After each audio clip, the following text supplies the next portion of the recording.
Welcome, everyone. This is your friend, the DN What If, here with another exciting fanfiction. Today, we're diving into the story of what if Deku became the mastermind villain? If you enjoy this video, don't forget to hit that like button and subscribe for more fanfiction content just like this. Now, let's get started with the fanfic. Izuku Midoriya tried to like heroes. He really did. That was difficult, however, when it had only been a month since the #1 hero himself had crushed Izuku's dreams like a stale cracker, and then simply watched as Kaken was attacked. Izuku wondered what would have happened if Death Arms hadn't prevented him from running in at the last minute. Maybe he would have impressed All Might, who would have taken him on, and taught him how to be a hero. Izuku scoffed at his own thoughts. Him, a quirkless loser, impress All Might? You're right. As it was, All Might had gotten his act together eventually, and Kaken had been alright, if unconscious, when he was retrieved from the sludge villain's body, and Izuku had spent the last month quietly selling off his All Might merchandise and harboring a growing resentment toward hero society. Which is what led him to where he was now, sitting at a sketchy internet cafe, about to tell a random internet acquaintance, who in all probability might be a villain, how to kill a minor hero. He had found the post on one of the more underground hero forums, the kind that often included posts about vigilantes and villains alongside the heroes. Izuku didn't necessarily want to be on it, but he was holding on to a hope that if he just continued doing the things he enjoyed before everything went to shit, then he might eventually start feeling a spark of something besides anger. The post itself hadn't been that long, just one question. Why her 0ES301? Completely hypothetically, how would one go about killing MT Lady? A simple post like that shouldn't have changed his life. Izuku should have just ignored it, or maybe told the police, especially after he read through the user's old post and discovered that, even if they weren't a villain, they were definitely a villain sympathizer. He should have not given it a second thought and turned to more reputable forums to try and dig himself out of his growing depression. Instead, he did none of that. For the next week, the question repeated in Izuku's mind like a broken record, his mind latching onto anything that could cut through his apathy. How would one go about killing MT Lady? She was a new hero, prideful, and media-hungry, which might explain why she was one of the hero world's rising stars, but Izuku knew she had weaknesses. He found himself at more and more of her fights over the next week, trying and failing to convince himself that he was there because he liked MT Lady, not because he was analyzing her weaknesses. It had only taken him 3 days to realize that his hero analysis books contained enough information on heroes' weaknesses that he could probably kill any hero he wanted to, with a little work. The thought made him sick, but it still didn't stop him from seeking out MT Lady's fights, and it definitely didn't stop his brain from obsessing over how to kill her. It would be laughably easy, Izuku realized, to use her love of the media against her. Pretend to be a reporter, lure her into a densely populated area with narrow streets to prevent her from using her quirk, ask for a selfie and stab her through the heart while her eyes were focused on the camera, then blend into the crowd before anyone realized she was dead. He tried to leave it at that. He knew how to kill her, so he really didn't need to be thinking about it anymore. After the week he'd had, he really should have expected that putting the issue out of his mind wouldn't work. Anyway, it was all hypothetical anyway, right? What was the harm in private messaging the poster and describing his plan, as well as a few backups, just in case? After all, it wasn't as if the poster was actually a villain, just a villain sympathizer. MT Lady probably wouldn't end up dead. And Izuku could make a dummy account at an internet cafe just in case, so that no one could track his IP address, and then he'd never have to use the account again, and maybe he'd actually be able to finally stop thinking about this. A little over an hour after walking into the internet cafe, Izuku signed out of the account he'd made, M4Sturm1ND404, and walked out the front door feeling oddly relieved. Izuku Midoriya tried to like heroes. It didn't work. Izuku's life went about surprisingly unchanged after his brief descent into maybe villainy. There had been several times since then when he found himself on a verge of a panic attack, wondering what he could have been thinking, sending off his notes like that. Every time he managed to calm himself down by justifying that the person he messaged probably just thought he was some creep for taking his post seriously. The poster hadn't even expected a response, he was just venting frustration, probably, so nothing was going to come of it. He wondered, in those moments, if he was a bad person for feeling sad about that fact. He knew he was. It had been 8 days since Izuku had messaged the poster, and he had just finished bandaging himself up from Kaken's latest attempt to put him in his place. The beatings had become even worse since the sludge villain incident. From what Izuku could gather from Kaken's rants between his explosions, he was trying to prove he wasn't some weak but victim or something like that. The end result was that Izuku spent most of his life nowadays alone and in pain, but how was that any different from every day since he turned 4? Izuku was just tugging his shirt down to hide the bandages as he left the bathroom when he heard his mother gasp and drop a pan in the next room. He ran in to find her staring open-mouthed at the TV, the news anchor standing on what was normally a busy street, the shot backlit by flashing police sirens. As of yet, police have few leads on the identity of the attacker, only saying that he might have some sort of stealth quirk considering how quickly he was able to disappear in the aftermath of MT Lady's death this afternoon. A vigil for the fallen hero will be held. Isn't that terrible, Izuku? She was such a new hero too. Who would do something like this? His mother turned back into the kitchen, trying to distract herself by preparing dinner. Izuku simply stared at the TV in shock, not really seeing anything. The poster had been serious after all. He had actually done it. Which meant that he, Izuku Midoriya, a hero fanboy, was now accessory to a hero's murder. Izuku started to hyperventilate only to be violently knocked out of his upcoming panic attack by another thought. MT Lady was dead. That meant that he, a quirkless Deku, had beaten a hero. An unfamiliar warm feeling welled up in his chest and he fought down a smile. He wondered if this made a bad person. He knew it did. Despite his best efforts, Izuku found himself at an internet cafe logging into his Mastermind account a little under 2 weeks after MT Lady's death. The TV in the corner is playing the news and even now won't stop talking about the murder. There's even talk about putting a memorial up where she was killed.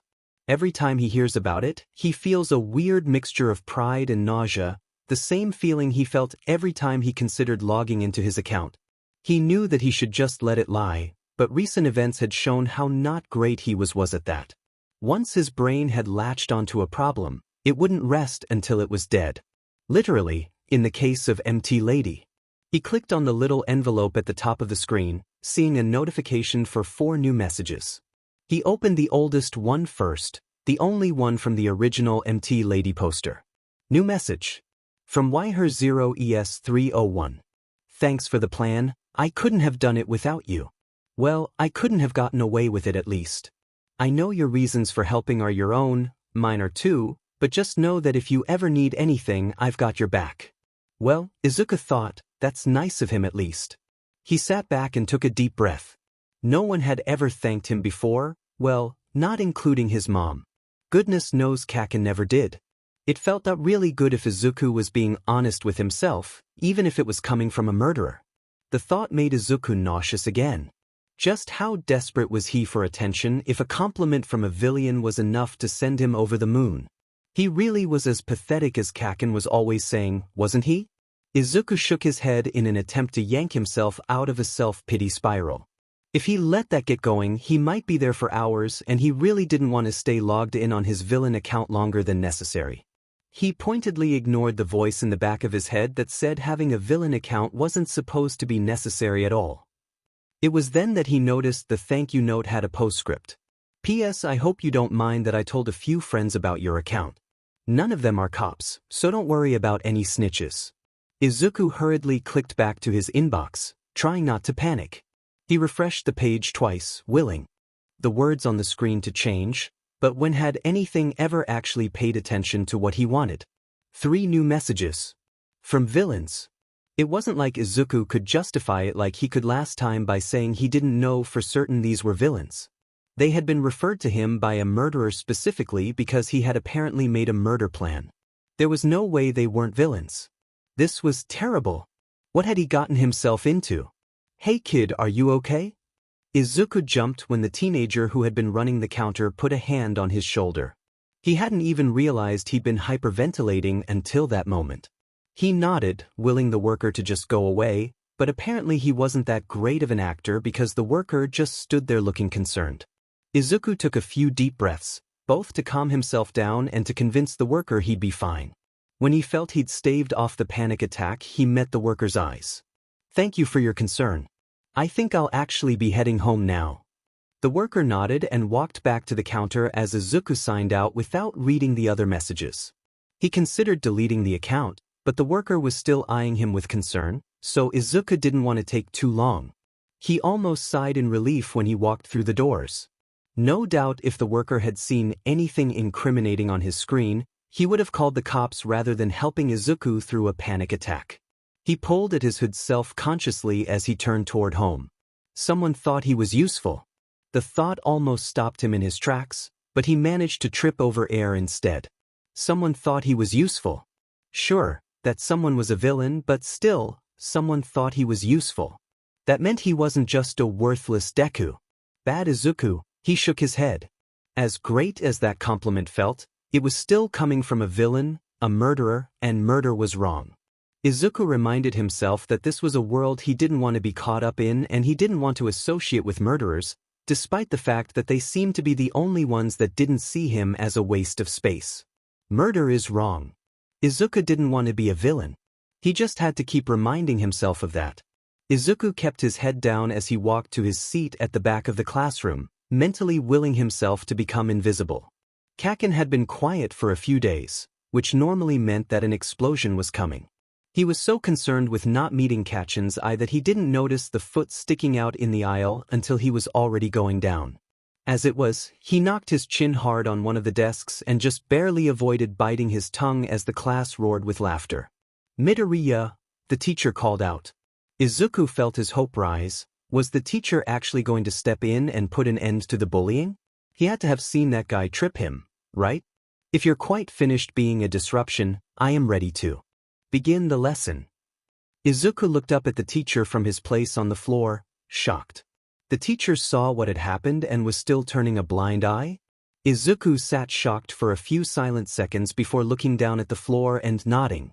He could already feel blood beginning to drip down his neck from where his chin hit the desk, but it was obvious that he wouldn't be going to the nurse's office today if his teacher's initial reaction was anything to go by. So, he just grabbed a handkerchief from his bag and held it to stop the bleeding as he hurriedly found his seat as the teacher began to talk. "So, everyone, I know that everyone has already decided what high school they want to go to and that most of you are headed for heroics.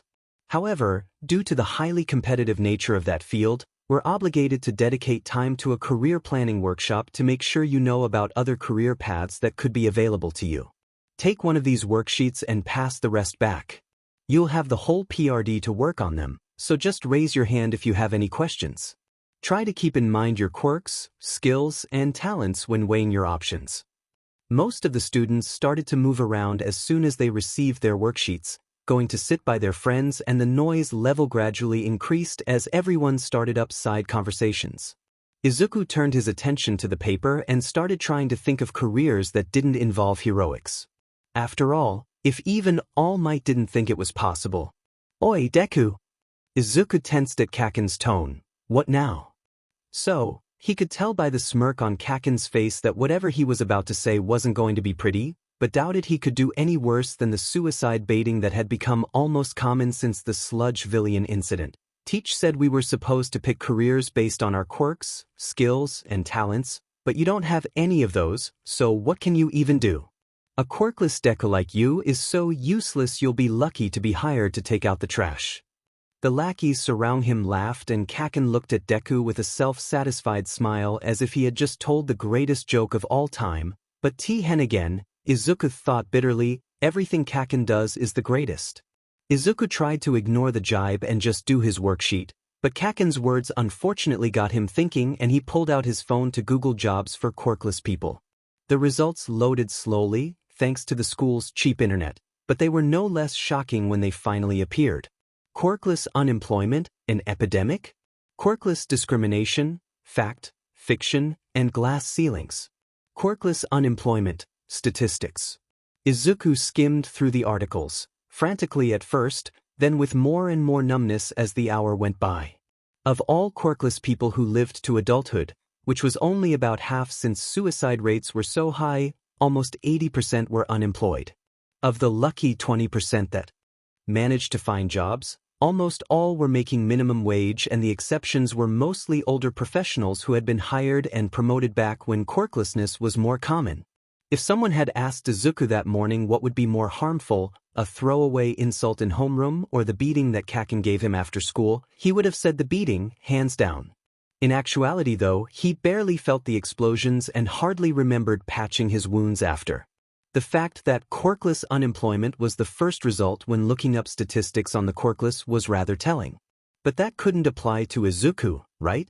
After all, Izuku was smart, capable, and determined. He tried to avoid thinking back to the 3 unread messages sitting in his villain inbox. He wouldn't have a problem finding a job if he really put his mind to it. He wouldn't just be another statistic, living on the streets just because of something he was born without, right? Charging to kill heroes would pay the bills at least. Izuku tried to shake the unwelcome thought from his mind as he washed up for dinner, but it stuck there like a stubborn piece of gum.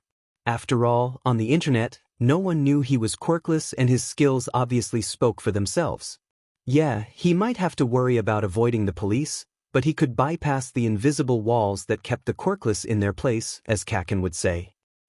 Bad Izuku. He tried to calm down by having a staring contest with himself in the bathroom mirror, then went out and joined his mother at the table. Murder is wrong, right? Izuku wouldn't become just another statistic.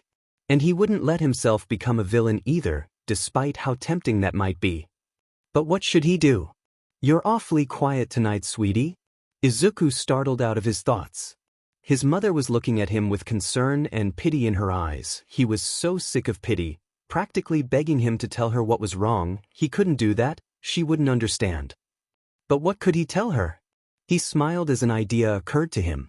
I want to try and get a job, he blurted out.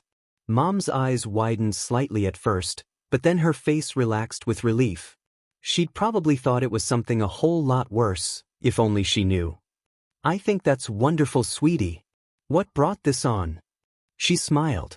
We had a career day at school and I thought it would be helpful to get some experience to help me decide. Izuku lied easily and wow, wasn't that concerning? Just let me know if there's anything I can do to help you. His mom teared up. I'm so proud of you, Izuku. After a few more tears, Izuku finally finished dinner and went to his room to start on his plan. This was his chance. If he could find a job despite being quirkless, then that would mean that the statistics were wrong and there was hope for his future. If he could get a job, then he really had no reason to turn to villainy, right? As Izuku researched job openings and began filling out online applications, he made a deal with himself. If he got a job, he would delete his Mastermind account, and if he didn't, well, he'd cross that bridge when he got to it. Most of the applications Izuku filled out were submitted online, but he found a few that wanted him to drop them off in person, so that's what he dedicated his Saturday to doing. He was feeling pretty confident in himself. He'd filled out almost 24 applications and the economy wasn't bad due to All Might's presence, so there was no way that he wouldn't be getting a job. He hadn't even been all that tempted to log into his villain account since he decided to find other employment. He smiled as he walked in the door of the McDonald's he was applying for and was promptly knocked down. What are you doing here, you useless Deku? Izuku looked up to see one of Bakugo's followers, the one who could stretch out his fingers. What was his name? Bakugo always just called him Fingers. He caught sight of the crinkled application in Izuku's hand and laughed. Oh, you're applying here too? Why would they hire a quirkless idiot like you when they could have someone normal like me who actually has a quirk? Maybe because I have better grades and a better work ethic, not to mention a better record. I happen to know for a fact you've got a few marks on yours from getting into fights with kids from other schools. Izuku didn't say that out loud. Said, well, there's no harm in trying. Fingers just smirked. We'll see. May the best man win. He brushed past Izuku, letting his knee hit Izuku's head on his way out. Izuku scowled as he watched him leave, then took a deep breath and got up, brushing himself off. He unwrinkled his application as much as possible by rubbing it flat on the edge of one of the tables before heading toward the office to turn it in. Izuku hung up the phone in despair, wishing he had one of those phones he had seen in pre-Quirk-era movies just so he could violently slam it down in the receiver. It had been 2 weeks since he'd started looking for a job and so far, he'd only had one interview. Almost everywhere else had either never called him back, or simply let him know that they didn't feel he was the right fit for our company. The one interview he'd gotten was with one of the only companies that didn't ask about his quirk on the application. The interview had been going really well and the people in charge had seemed to like him, at least until they finally asked what his quirk was. The interview hadn't lasted long after that. He didn't even know why it still hurt so much that he didn't get the job. It wasn't like he hadn't been expecting it. He sighed and crossed them off the list with red pen. There were still a few companies he hadn't heard back from. Maybe it was time to hit the pavement and follow up. Show initiative. Or maybe it's time to give up. At least the villains let your skills speak for themselves. Izuku calmed his breathing and let his panic fuel his determination. If there was anything he was good at, it was not giving up. He scanned his list, skimming past all the lines crossed off in red until his eyes picked up one company. McDonald's. He'd had to drop off the application in person, so it made sense to follow up in person. He hurriedly grabbed his keys and put on his shoes, looking in the mirror on the way out the door to make sure he looked presentable. "I'm heading out, Mom," he yelled back into the house. "Okay, honey," she yelled back. "Be home for dinner. Be safe. Don't go chasing too many hero fights." He chuckled and locked the door behind him. Izuku stood shock still, mind turning as it tried to make sense of what he was seeing. Fingers stood behind the register in full uniform, the bright yellow M on his hat standing out mockingly against the black. He didn't have a trainer shadowing him, so it wasn't even his first day. He caught sight of Izuku standing by the door and smirked before turning back to the customer at the register. Izuku didn't bother going back to the office to ask about his application. If they'd hired fingers who applied the same day, it was obvious they'd already made their decision. He walked out the door in a trance. Stupid discrimination. But why did it have to be this way? Why wouldn't they even give him a chance? He arrived at the internet cafe before he even realized where he was going. He hesitated for a moment. Yeah, discrimination SED, but was he really ready to walk head-on into villainy? He wouldn't be able to justify it this time by saying he didn't know how the person would use the info he gave them. Was he really ready for this? He remembered the smirk that Fingers shot him when he dropped by McDonald's. He remembered Bakugo burning him and calling him useless while the teachers watched and did nothing. He remembered being told to kill himself. Izuku pulled up his hood so security cameras wouldn't catch his face before walking into the cafe with his head held high and paying for an hour. He signed into his villain account and went straight to his inbox. He hadn't received any new messages in the weeks since he'd signed into that account, but the 3 from before were still unread. He read over them quickly: a minor hero, a sidekick, and, oddly enough, a bank robbery for Izuku to plan. This would be interesting. Pro-hero stretch found dead near favorite cafe. Sidekick at Edge Shot Agency killed in villain fight, suspect still at large. Tokyo Gold Bank down 10 billion yen after bank robbery. Izuku tried to bury his guilt as he read the headlines. After all, the world had put him through hell his whole life. It was about time he returned the favor. It had been 6 months since Izuku's fateful encounter with All Might. It seemed like a lot longer to Izuku. A lot had changed since he was a bright-eyed kid holding on to a dream of becoming a hero. He'd learned a lot about computers and hacking to help with his villain work and was planning on going to a high school that emphasized programming. He still did most of his villain work in internet cafes, but moved around frequently to prevent being tracked. He had also tried picking up as much as he could about money laundering to prevent anyone from tracking his funds. His prices went up with each plan he sent out, and he had yet to reach a point where his clients refused to pay. He had also been cleaning Dagoba Beach. It had started as a way to deal with his guilt over becoming a villain. Maybe if he did something good for the community, it would cancel out the harm he'd caused. Izuku was gradually coming to terms with his new life, letting his bitterness at society combine with his pride at a job done well to drown out his regret. He didn't get panic attacks anymore when he opened the news and saw that one of his plans had been carried out. He still got nervous and somewhat nauseous, but even that was getting replaced with satisfaction. It didn't hurt that every message in his inbox fed his ego as villains were constantly thanking him or demanding his services. For the first time in his life, he had people who didn't think he was useless. It was like a drag, and Izuku couldn't get enough of it. So far, he'd sold the murder plans for 10 heroes, and that wasn't even counting the numerous robberies, non-hero assassinations, and other crimes that he'd planned. But people were starting to catch on. Conspiracy theorists online were starting to connect the recent uptick in hero deaths, and even the police were starting to suspect there might be one person behind it. Villains were starting to come to him with higher profile targets, but were also starting to demand face-to-face meetings rather than just through a screen. Which was why he'd never stopped cleaning the beach. He knew that one act of good wouldn't make up for the bad he'd done, and he was getting to the point that he didn't want it to. But it was excellent muscle training, and he needed to be strong if he expected to survive in the world of villains. Izuku caught movement out of the corner of his eye as he hefted a microwave and began to carry it toward the dumpster. He had started to suspect this morning, but now he was sure. He was being followed, which meant that someone had managed to figure out that he was Mastermind. The only question was who? Izuku continued his task without letting on that he knew he was being watched, opting instead to keep an eye out and get a description of his stalker. Hopefully it was a villain. Izuku didn't quite know what he'd do if the heroes caught onto his identity this early in the game, so yeah, hopefully villain.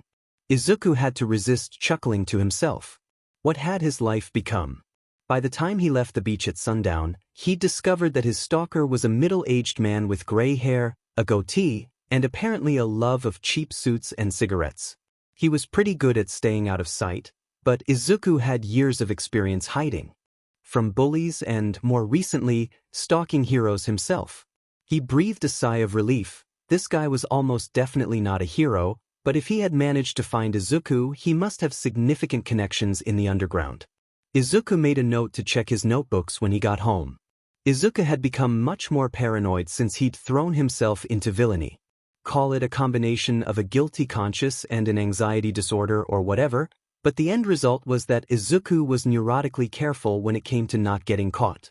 He had an irrational fear that, somehow, a cop would try posing as one of his clients online, get him to send a murder plan for a hero, then somehow use the IP address to track him and take him to jail. Yeah, maybe Izuku had been watching too many crime dramas, but it could happen.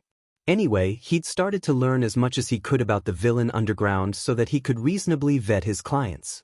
It helped that he'd started asking about his clients' quirks and skill sets so that he could incorporate them into his plans, but a majority of his information came from the dark net and hacking into some of the less secure police databases. Just like he had notebooks of information on heroes, now he had them on villains, and it came in handy in unexpected ways. One client a few weeks ago had commissioned him to help their group rob a casino.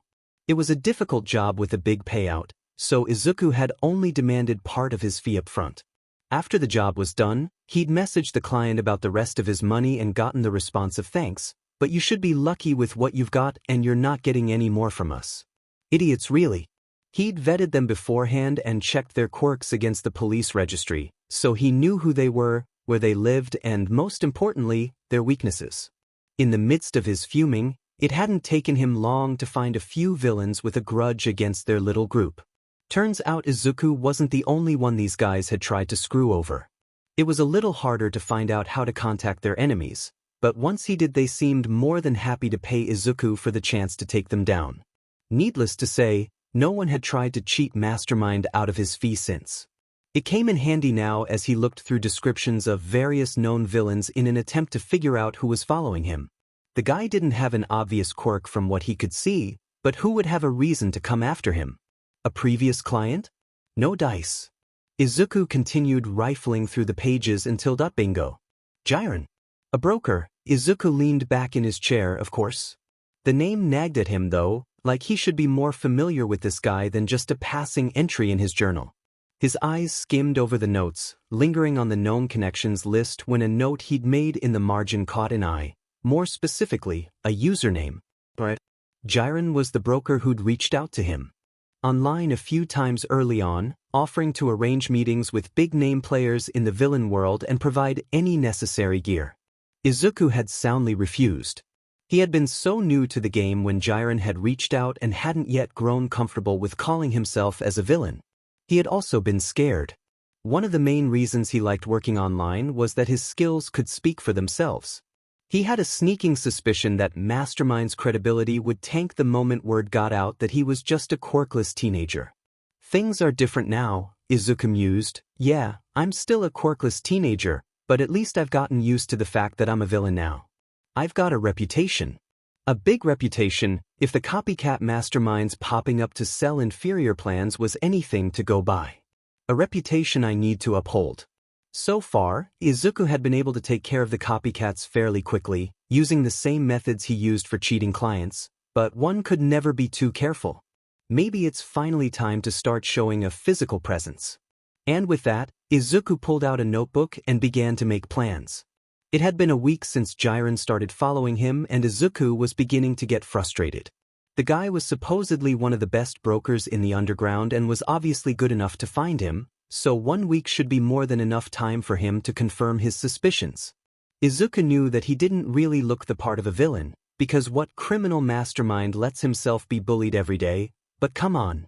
It was with these thoughts that Izuku decided to deviate from his normal daily routine, a routine that Jiren should be familiar with at this point if he was paying any attention. Hopefully his annoying stalker would come out of the woodwork if given a good enough opportunity. If not, Izuku might just walk right up to the guy and punch him in the face. Actually, he winced as he thought back to his inability to fight against his bullies. Probably not.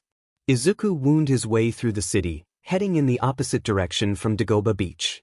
It was a part of the city that he was only familiar with through maps, meaning that there wouldn't be anyone there who would recognize him, and it was a medium better part of town, meaning that, with any luck, there wouldn't be anyone there who would recognize Jiren either.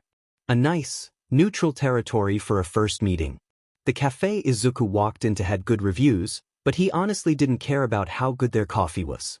What Izuku cared about was that it was busy this time of day, which meant there was enough ambient noise that he and Jiren would be able to talk without being overheard, and there was the added bonus that one would be suspicious over two strangers sharing a table. Izuku walked up to the counter and gave his order. Now all that was left was for his stalker to take the bait. It didn't take long at all for Jiren to enter the cafe, at least considering how long. He'd stubbornly insisted on following Izuku. If he'd taken any longer, Izuku was considering messaging the guy to just come inside. The boy watched the broker wait in line out of the corner of his eye, chuckling when he noticed that Jiren had even put out his ever-present cigarette.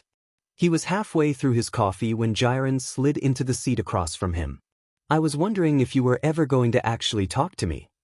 A look of shock briefly crossed the broker's face before he let out a surprised laugh. "You knew I was following you. I make a living being more observant than most people." "Of course I knew."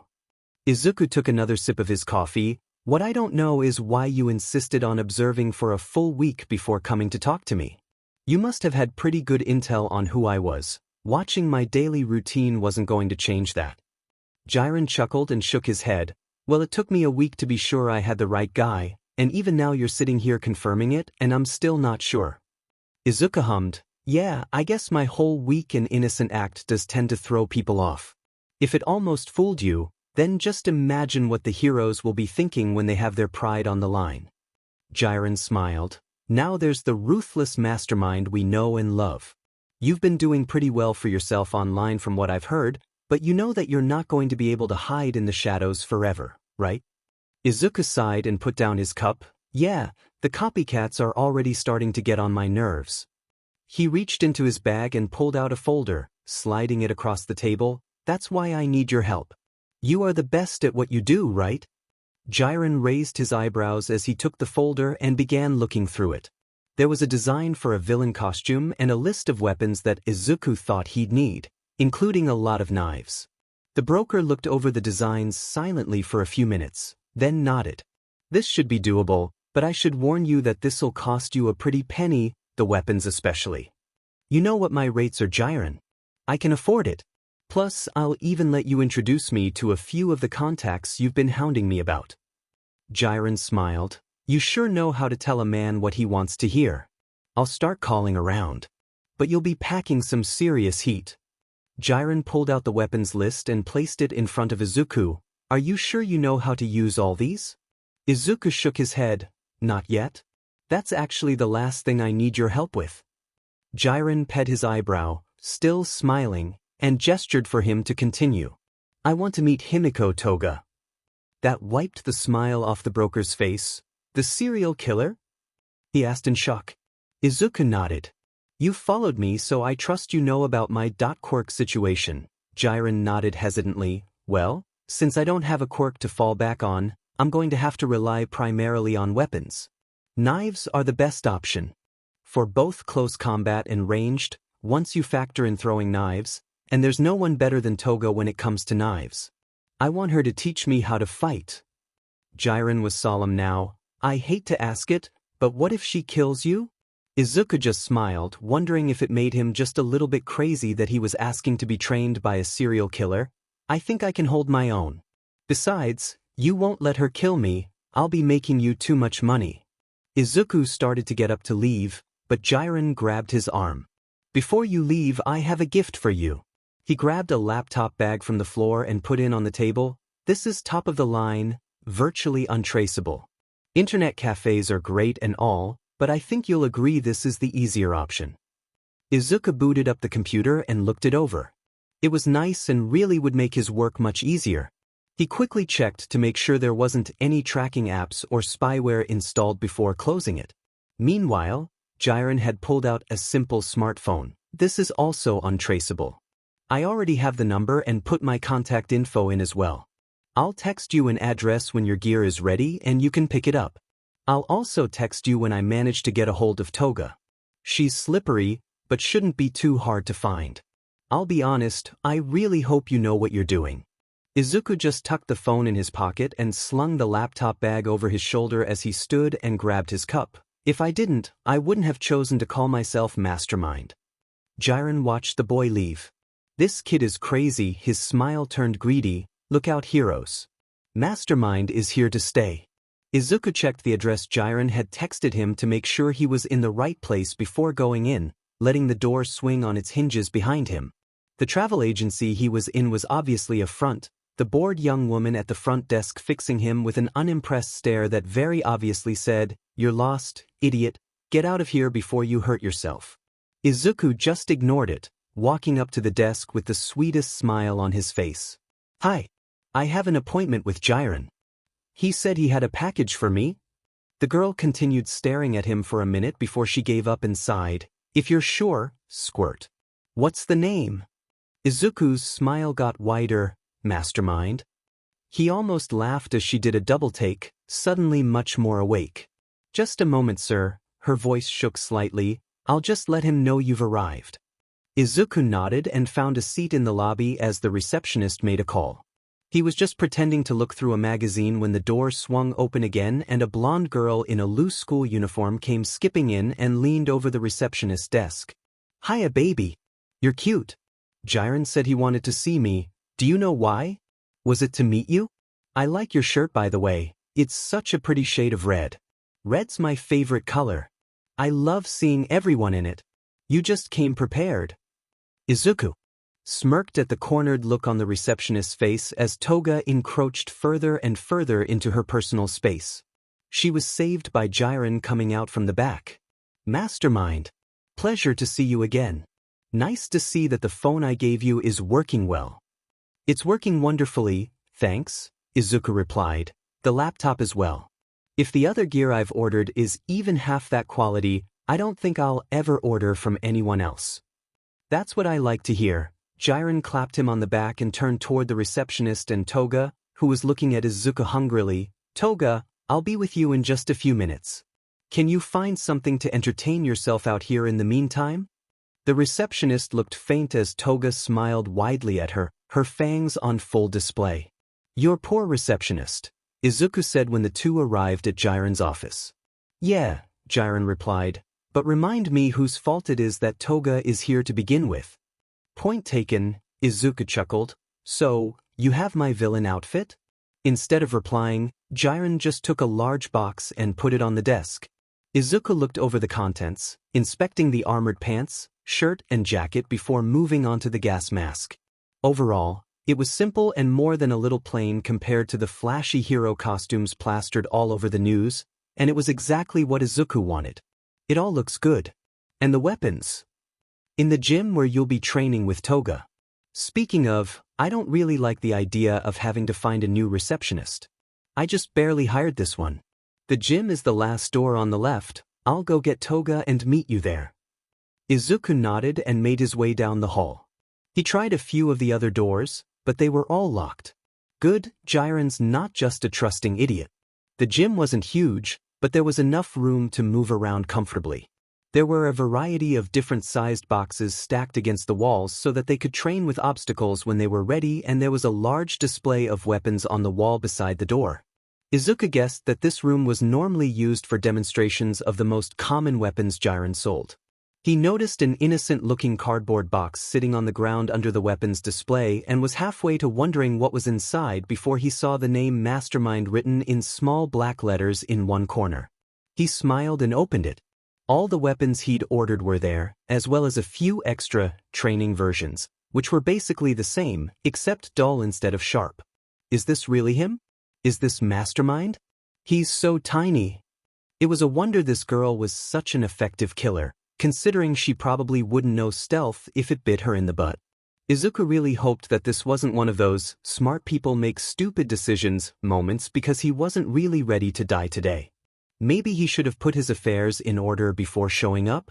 Something must have shown on his face because Jiren laughed. I would say she won't bite, but honestly I don't know. Yeah, Toga, this kid is Mastermind. Don't let his size fool you though, he's probably one of the smartest villains I've ever met. Mastermind, I'm sure you already know this is Toga Himiko, considering you're the one that wanted this meeting. Oh, Himiko squealed. Mastermind knows who I am? And he's so cute. You need a cute nickname to match. Like Staney. Mastermindy? Master-chan? Mine-chan? Mine-chan. That's perfect. Jiren said you asked for me, Mine-chan. Why does a cutie like you want to meet an adorable killer like me? Izuku swallowed his doubts and smiled. It was getting easier to understand her the more he listened. Her excitement wasn't too different from his own ramblings after all. And Jiren probably wouldn't let her kill him. Probably. Well, you probably know that not many people have met me, yet. So, I need to learn how to defend myself, and, you're really good at knife combat, so, yeah. He cringed and saw Jiren mirroring the expression. Smooth. Toga, however, didn't really care. Wow. So you want me to teach you how to fight Mine-chan? That's so cool. I don't really know what I'm doing half the time. I just like to see people in red, so I don't know if I'll be a good teacher, but it'll be lots of fun to try. Despite his common sense screaming at him to get as far away from this girl as possible, her enthusiasm was contagious. Perfect, Toga-sensei. If you'll try to be a good teacher, I'll do my best to be a good student. It was Toga's turn to cringe. Toga-sensei? That's not cute at all. Just call me Himiko, Mine-chan. And then she ran at him with a knife. Izuku didn't think he had ever been more sore in his life. He was currently stretched out on the couch icing his bruises with bags of frozen peas. Thankfully, the training knives he and Toga had been using only left bruises instead of slashes. Toga wasn't too happy about that. She insisted that red was a much prettier color than purple. Izuku heard the door open, but didn't bother moving. He wasn't even sure he could at this point, but maybe he was just being dramatic. Oh, Izuku sweetie, are you okay? What happened? Hi Mom. Izuku tried to smile, but it came out as more of a pained grimace. I just spent the afternoon with a few friends. One of them is pretty good at martial arts and she was trying to teach me. She's just, really enthusiastic. His mom didn't seem any less worried, but seemed to decide to take his word for it. Did you learn a lot? What's she like? Izuku lit up. Yeah, I did. We basically spent the whole time going over some basics and getting them into my body. She said I'm a really fast learner. What else? Like I said, she's really enthusiastic and not just about fighting. Himiko just does everything with about twice as much energy as anyone else, so she's actually a lot of fun to be around. It was a little intimidating at first, but I'm getting used to her, so it's not too bad. Mom was smiling too now. I'm so happy you're making friends, Izuku. She sounds really nice. Maybe you should bring her around for dinner sometime. Yeah, no, that would not be happening. You've been so happy these past few months. I was so worried about you after Katsuki was attacked by that awful villain. You were just so quiet for months after, and then that whole thing with trying to find a job. I don't know what changed, but you seem to be thriving now." Izuku thought about it for a minute. It definitely hadn't been a smooth transition from wannabe hero to up-and-coming villain, but was he happier now? He thought of his fight with Toga and how she didn't ever ask about his quirk, just pouted that she wasn't allowed to make him bleed. He thought of Jiren and how he treated him like an equal. He thought about his overflowing inbox, full of people who respected him and wanted to be associated with him, and he felt a smile tug at the corners of his mouth as he looked up at his mom. "Yeah, I guess I am. I've found people who like me and I'm doing something I enjoy. For the first time in a while, I think I'm really happy." Mastermind looked back at Izuku from the full-length mirror in Jiren's office. He didn't want to get dressed in his villain outfit at home and potentially risk getting caught by his mom or the neighbors. If everything went well tonight, he would be finding his own base soon enough, but until then, Jiren's office would have to do. His villain outfit was practical, but still managed to look intimidating. Or at least it would, if Izuku wasn't so short. The black armored pants were fitted, but flexible, and were paired with a black armored shirt made from the same material, but what tied the outfit together was the jacket. It was a dark green and had a hood he had pulled up, his hair just peeking out from underneath it. There were dozens of pockets that had smoke bombs, grenades, flashbangs, and, of course, his knives. He also had knives strapped to each of his legs and a few hidden in his dark red boots for emergencies. After a few months training with Toga, he was deadly with a knife, if not quite as good as his teacher. The last thing he put on was his mask. It was a solid black and covered his entire face below the nose. It didn't look like a standard gas mask, looking instead like a simple ski mask, but Jiren assured him it would filter out any harmful gas attacks. Looking in the mirror, the effect was stunning. The knives alone would have been intimidating, but the hood partially shaded Izuku's face so that the only distinguishing feature were his bright green eyes, lit with a deadly sort of fire. He loved it. Jiren had arranged a face-to-face meetup now that Toga said he probably wouldn't die immediately as soon as he was attacked. The meeting was with a small gang that had territory in eastern Tokyo and were wanting to rob a casino. Izuku himself was still considered small-time, even if he was becoming more well-known, so Jiren said this would be a good chance for Mastermind to start showing his face, even if it was behind a mask. Looking pretty snazzy. Jiren was leaning against the doorframe, smoking his ever-present cigarette. "I'd say knock him dead, but that'd be bad for business."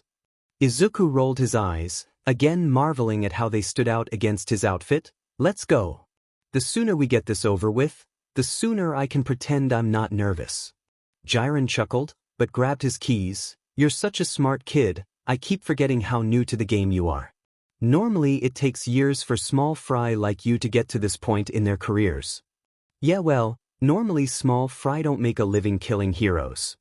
The drive to the warehouse was short, but maybe that was because there's not really any traffic at 2 o'clock in the morning. As they walked in, Jiren and Mastermind were met with a dozen armed guards surrounding a man almost as big as Fat Gum who was obviously the head honcho. Izuku immediately started analyzing, matching the people and quirks he saw to the research he'd done beforehand. The head honcho was sneering at him. "Jiren, I said I wanted to meet with Mastermind, not some kid who's still wearing diapers. What kind of a joke are you trying to pull here?"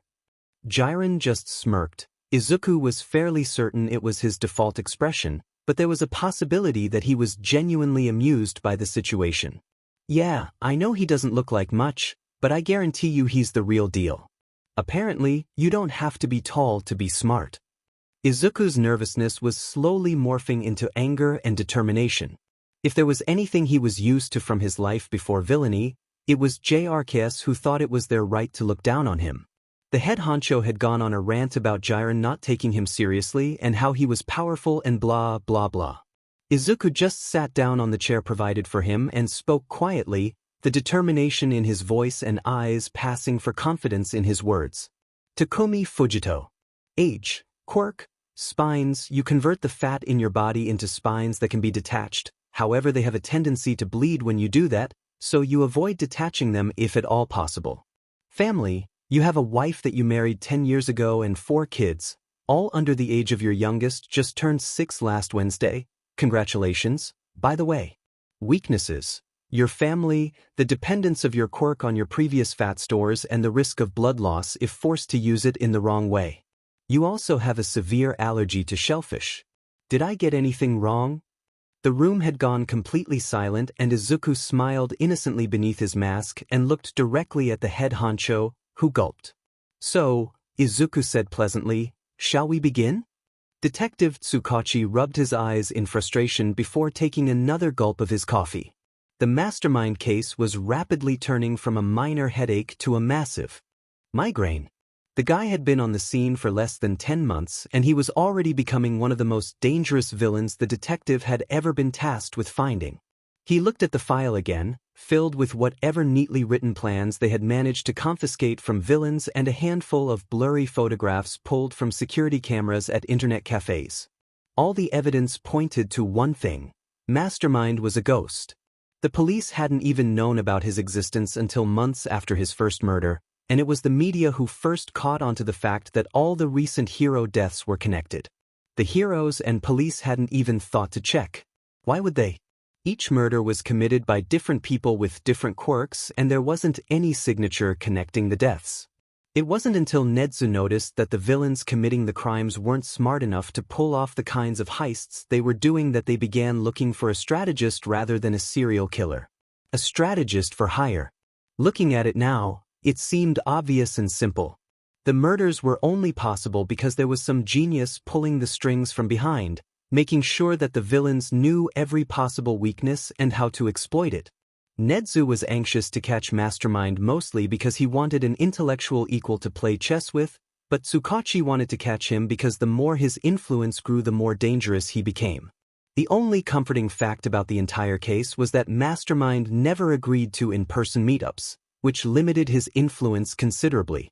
If the police and heroes could catch him before he got up the courage to show his face, then they might be able to nip this in the bud, but Mastermind was starting to change his MO and that made Tsukachi nervous. For a long time, Mastermind had used internet cafes to communicate with the villains who hired him, which had been the only solid lead the police could get on the guy, as thin as it was. He had been caught on camera multiple times, but always kept his hood up and seemed to know where the cameras were placed, so they still had no idea what he really looked like. Tsukachi and Sansa had gone to interview employees at the various cafes, but because they didn't know about Mastermind until several months after he became active, it had been too long for most to remember a random guy in a hoodie. The only thing they had to show for the interviews was one clerk who remembered a young man with green hair, but even he admitted it could have been black and the harsh fluorescent lights were just messing with his eyes. In short, they still had nothing, but were tracking any suspicious activity at dozens of internet cafes in the city. And then he stopped using them. The crimes continued, accelerated even, but there was no physical sign of Mastermind anywhere. Tsukachi and the rest of the police could only guess that he had either bought some sort of untraceable tech, or he had figured out how to build it himself. Either way, their most solid lead had gone cold and they were back to where they started. Well, almost. At least they knew the guy existed now. A slight movement in the corner of his eye made Tsukachi reflexively drop the file and reach for his gun. Hey now, I didn't think I was being that quiet. Tsukachi curbed his panic for long enough to recognize the long white scarf, tangled hair and tired eyes of the hero in front of him. He sighed in relief. Eraser. Sorry I didn't hear you coming, He looked at the papers spread all over the floor, got lost in thought I guess. Eraser grunted in response, I guess I should apologize for sneaking up on you.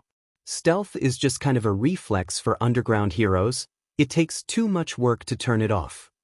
No, Tsukachi shook his head, it's not a problem. So, why are you here, Eraser? Normally you go straight to sleep after patrols. Eraserhead's expression, minute as the change was, turned grim. I heard something concerning from one of my informants and needed to let you know as soon as possible. He glanced down at the file that was still lying in disarray at their feet. I have something else to add to your file. Tsukachi perked up half in excitement and half in dread. While he hoped Eraser was bringing good news, his grim attitude made that much less likely. Please tell me that you have some sort of lead on how to find him. Even as he said it, he knew it was a useless hope. If Eraser was bringing something like that, he'd be smiling as unhinged as the hero's smile was. As expected, Eraser shook his head and frowned. Much worse. According to my contact, over the past week, Mastermind has met with the leaders of several minor gangs. In person. Eraser waited a moment for his news to sink in, watching as all the overworked cogs in Tsukachi's brain finished turning to the correct positions, and when they did, Are you sure you're ready for this, Mind-chan? Izuku just rolled his eyes, ignoring the lump of guilt, excitement and doubt that had been steadily growing in his gut all day. Himiko, you do realize I have killed people before, right? I know that's silly, it's just, she looked at him softly, it's just you've never taken a life with your own hands. It's different than just making murder plans and letting other people act them out. The blood will be on your hands, no one else's. There's no coming back from this. Izuku took a deep breath and started playing with his favorite knife. Yeah, I guess you're right. But, Izuku's eyes took on a determined glint. I think I need to do this. I mean, in the eyes of the law, I'm already a killer, so it's not like it'll save me a prison sentence even if I never do it myself and well, I think I need to prove to myself that I can, you know? My whole life, I've been told that I can't do anything everyone else can do, I can't be a hero, I can't be a useful member of society. I can't be human. Hell, my own dad left because I was so useless. If I let everyone else do my dirty work forever, then isn't that proving everyone else right? Yeah, I'm smart, but when it comes down to the wire, I really am the useless Deku that everyone's always told me I am. He looked over at Himiko, crouched beside him on the rooftop while they waited for their prey to pass through the alley below. I need to do this. I know that I'm capable of it, I just need to actually, do it. Does that make any sense? Not really to me, but I've never been one for big ideals. She got a contemplative look on her face. I mostly just kill people to see them bleed, which other people think is a dumb reason too, so I think that if it makes sense to you, can it really be wrong? I mean, any more wrong than murder is anyway. Izuku laughed. That really shouldn't have been as comforting as it is. Thanks, Himiko, you're a great friend. She smiled, her fangs glinting in the dim light of a nearby street lamp before her eyes brightened in excitement. She grabbed Izuku's shoulder and shook him roughly. Mind-chan. Mind-chan. She whispered, somehow still managing to convey mania as if she were yelling at the top of her lungs. She's here. Izuku focused on the woman entering the alley below them. Hero name, Glimmer. Sidekick at Uwabami Agency. Quirk, Sparkles. She can refract light to produce a glittery effect around her body that she uses to blind and disorient her opponents. Weaknesses. She is susceptible to the blinding effect of her own sparkles. She uses dark glasses as part of her hero costume to minimize this effect, but right now, she's coming off a day shift in the dark of night in civilian clothes and dark glasses would just get in the way. Izuku smiled and put on his own dark goggles to shield his eyes before grabbing a pair of throwing knives. Glimmer cried out as one stabbed her in the shoulder and the other lodged itself in her thigh, preventing her from running away. She instinctively surrounded herself with sparkles, but had to shield her eyes with her hand. She reached for her pocket where she kept an extra pair of sunglasses only to receive a swift kick to the hand as soon as she managed to grab them. She could tell by the sound of them hitting the floor that they were most likely cracked and useless. She dimmed her quirk enough that she could still see somewhat. She could just barely make out two figures behind the bright sparkles. One was hanging back, but the other was stalking toward her with knives in each hand. A knife hand quirk, perhaps. Glimmer shook her head. Not important right now, she needed to focus on staying alive. She launched a punch at her attacker, only for him to dodge at the last second. Even dimmed, she knew her sparkles made it difficult to see her movements. It seemed it was her opponent's turn to attack as he ran close to her with a knife and gave her a deep cut on the side of her neck. Her eyes widened in pain and realization as she saw the dark goggles on his face. She stumbled backwards, trying to get out of range before he came at her again, thanking every deity she could think of that her hurt leg didn't give out from the movement. Glimmer was starting to hyperventilate. She didn't have her glasses and her opponent's gear limited the effectiveness of her quirk anyway. She was also injured and bleeding heavily while she hadn't even managed to land a hit on him. They fought for another few minutes, but for every hit she managed to get in, he gave her another few cuts or stabs. She hadn't been this scared since the first time she'd run into a major villain during her first internship. Her mentor had been there to save her then, but no one was going to come to save her now. She stilled and prepared to stand her ground as a last desperate strategy occurred to her. There was a risk she might go blind, but hopefully it would incapacitate her attacker long enough for her to run away. She slammed her hands over her screwed-shut eyes and sparkled brighter than she ever had in her life. She had never poured this much energy into her quirk because even with standard dark glasses, this much light could cause permanent damage. She was just about to cut her quirk and run for her life when she felt a knife slide between her ribs. If her eyes hadn't been closed, she would have been concerned about how dark her vision was going as her legs finally gave out beneath her and she succumbed to quirk exhaustion and blood loss. Izuku waited for the last of the sparkles to fizzle out before taking off his glasses. He'd had to close his eyes during that last attack, but the glasses Jiren had provided him with had done a wonderful job at protecting him. He watched the last bit of life drain from Glimmer's eyes as Himiko came to stand beside him. "So," she drawled, "that looked like fun. How do you feel?" Izuku knew that the him of 10 months ago would have probably thrown up at the realization of what he had just done, but all he felt was a sick sense of pride, just like he'd felt that first time that a villain had honestly thanked him for coming up with a plan to kill MT Lady. "I feel good." He smiled at Himiko as he retrieved whatever knives were still stuck in the hero, cleaning them off and putting them away. "I think I told you when we were planning this that today was the UA entrance exam." Himiko nodded. "Well, I've just been thinking about how proud my bully was when I saw him walking home this afternoon, and honestly, I think I've got him beat." This was like his own personal entrance exam, his own proof that he was a real villain. Izuku liked the poetic irony. It was just as ironic as a hero fanboy growing up to kill heroes because of the words of the #1 hero in Japan. Sirens were starting to grow closer, most likely drawn by the bright light of Glimmer's final stand, but it wasn't important. Izuku and Himiko had plenty of time to get out of there before anyone else showed up. "Come on, Himiko," he said, "let's go celebrate." Tsukachi checked his gun one last time and radioed the heroes who were coming on the raid. "Everyone in position?" "Ready." Eraserhead responded. He was waiting in the rafters of the warehouse, hidden in the shadows. The current theory was that Mastermind had some sort of analysis quirk, but there was always the possibility he could have something more offensive, so they couldn't be too careful. "Ready." Kamui Woods had insisted on being part of the raid. He and Lady may have stepped on each other's toes, but they had been friends. In his mind, Mastermind might not have wielded the knife that killed her, but he was still responsible for her death. "Ready." Nedzu stood beside Tsukaguchi. It wasn't often that he physically came on missions, but he was the only one that could match Mastermind in intellect, just in case it wasn't something Eraserhead could erase.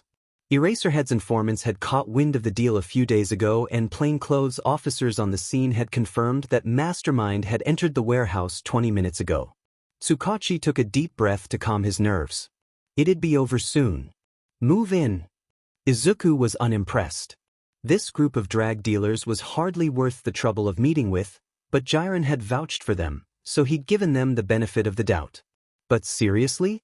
All they wanted to do was make sure a rival group stopped encroaching on their territory? Kill their men? Send a message? Hiring a professional strategist was just redundant. He sighed.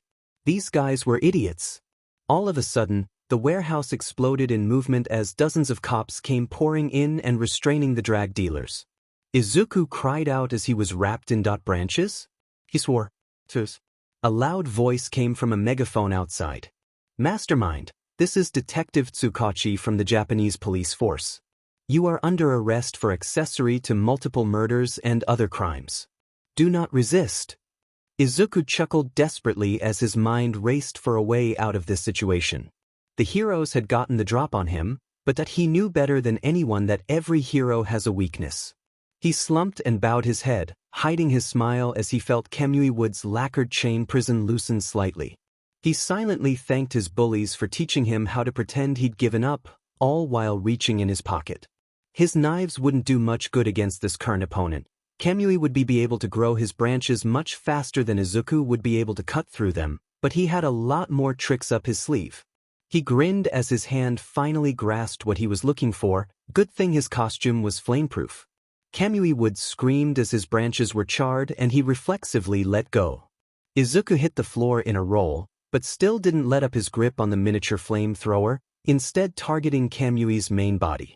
He made a break for the back of the warehouse and laughed as he felt triumph radiating from the police, thinking they'd managed to corner him. He took a grenade from one of his pockets and pulled the pin before throwing it at the wall. Just because there wasn't a door back here didn't mean he couldn't make one. Sheet. He took out Kamui and blew out the back wall. Head him off. Quickly, before he gets away. Izuku vaulted over the rubble into the back alley behind the warehouse and looked around to decide which direction to run. If he went left, he'd run right into the arms of the police. He turned right, but felt his body wrapped up for the second time that night. F-. He swore under his breath. Of course this was how he got caught. What would his mom think? He supposed he should have expected something like this after how quickly he'd risen through the villain ranks. How did the phrase go? The faster they rise, the quicker they fall? Something like that? Izuku desperately looked around and saw Eraserhead staring at him, hair floating around him like some kind of devil's halo. If he hadn't been so scared he would have laughed that they sent Eraserhead after a quirkless kid. As it was, he couldn't suppress a deranged giggle and the hero looked at him with suspicion. What's so funny? You can't use your quirk and you can't get away. Just give yourself up. This just made Izuku laugh harder, because now he knew how to escape. Eraserhead wasn't used to people fighting back after their quirks were taken away, and unlike with Kamui's branches, Eraser's scarf was easy to cut through. Eraserhead reared back at the manic look in the villain's eyes as he looked up and didn't see how he grasped a knife in each hand. He made quick work of the capture weapon and threw one of his knives at Eraserhead. The hero managed to dodge only to be blinded by a bright flash as soon as he turned back to look at his opponent. By the time he could open his eyes again, Mastermind was nowhere to be seen. Izuku watched from the roof as Eraserhead looked around for him before heading into the warehouse. The heroes and cops would start canvassing the area soon. They'd probably already set up a perimeter. He crept to the other edge of the roof so he could see where the police were gathered. Most were still clearing the warehouse or loading the drag dealers into police cruisers, but some were having to hold back the crowd that was starting to form as people from a nearby shopping district rushed to see what all the commotion was about. Izuku smiled as an idea occurred to him and he slipped off his mask and took off his jacket, folding it to look like a bag. He quickly gathered all his knives and weapons and placed them inside his jacket. It might have looked weird in the middle of the day, but under the cover of darkness and chaos, he just looked like a kid who'd been out a little too late with friends. He shimmied down the fire escape and took out his phone, setting it to record right as he came into view not too far from the police line. "Hey kid, you're not supposed to be back here." An officer rushed to him and grabbed him roughly by the arm. "Sorry, Officer B, but I heard there were heroes and my friends dared me and..." Izuku lifted his phone helplessly as the officer rolled his eyes. "Don't be stupid, kid, there's a dangerous villain out tonight. The police line is there to protect you. You and your friends can get autographs at HeroCon." And with that, Izuku was escorted outside the police line with firm instructions to never do something like that again. Izuku stayed with the crowd for a few minutes, watching Nezu talk to Tsukachi, who looked more tired with every officer or hero who came to talk to him. An ambulance had been called for Kamui Woods and the media had started showing up by the time Izuku left. No one paid a second glance to a plain-looking boy making his way away from the chaos, and he made it home without incident. He crawled through his window and drew a shuddering breath as the stress finally hit him. Tears leaked from his eyes and he wiped them away in frustration. It seemed that being a feared villain didn't make him any less of a crybaby. That had been too close. If he hadn't had his flamethrower, or if they'd sent different heroes. Izuku cut off that train of thought before it could paralyze him. He still needed to lock away his villain gear and shower away the dust and soot that was sticking to him from the fire and the explosion. Most importantly, he needed to find a way to make sure this never happened again. "What is this DMN world coming to?" Mistuki exclaimed, Just last night that fucker Mastermind gave the heroes the slip. Put a hero in the hospital too, from what I heard. It's just terrible. I wish that they'd just catch him already. It's nerve-wracking every time I turn the news on now. I'm so worried for Katsuki when he starts you. Inko fretted. Yeah right, like some weak fucker like Mastermind could beat me. Katsuki said, they should have sent stronger heroes to the raid. The reason that hero got hurt was because he was weak. Shut up, brat. Don't go speaking ill of the injured like that. Izuku played with his food and tried not to react. Dinner with the Bakugos was always difficult, having to act natural with Katsuki so his friend wouldn't have any reason to kill him, but it was even harder when he was the topic of conversation. Izuku wanted more than anything to smirk and take credit for his crimes, or even kill Katsuki right here and prove that he wasn't weak, but he was smart enough to realize how stupid that would be. He just escaped a hero raid with his identity intact. He wasn't about to go giving himself away now. It still didn't make it any easier to navigate this conversation. Well, I'm just grateful that it didn't end up any worse, Masaru said quietly. Inko looked at him like he'd grown a second head. He got away and a hero was injured. How could it have gone any worse? Masaru set down his fork and looked at Inko. According to a friend of mine with the police, a huge crowd gathered shortly after the raid began and they were worried Mastermind would take hostages. We're lucky he just disappeared. Izuku's head snapped up as the cogs in his brain started turning. Hostages, he thought. Now there's an idea. Did you enjoy dinner with Katsuki's family? You're kinda tired tonight. Izuku nodded. Yeah, it was great, as always. It's just that I'm kinda tired. I think I'm just gonna go to bed early. Inko looked at him with concern. Don't you want to watch the news? Izuku just shook his head. It'd all be about the failed raid anyway. Good night, Mom. Inko looked like she wanted to protest, but pity won out. Okay, Izuku, good night. He shut his door and immediately went to his desk and opened the untraceable laptop he'd gotten from Jiren. Hostages. It was such a simple idea, but it would be extremely effective. Because the first rule of hero work was to prioritize the rescue. Anytime a hostage was in danger, the heroes would have to do whatever was necessary to keep the hostage safe, rather than catch the villain. But who to take? Izuku sighed. Kidnapping civilians and holding them somewhere just wasn't practical. As shitty as his life was outside his villainy, it still existed. He didn't just have an underground bunker somewhere to keep hostages fed and alive for an indeterminate amount of time. If only he could just threaten to kill more heroes if they caught him or something, but then he'd be caught and wouldn't be able to kill them. He paused.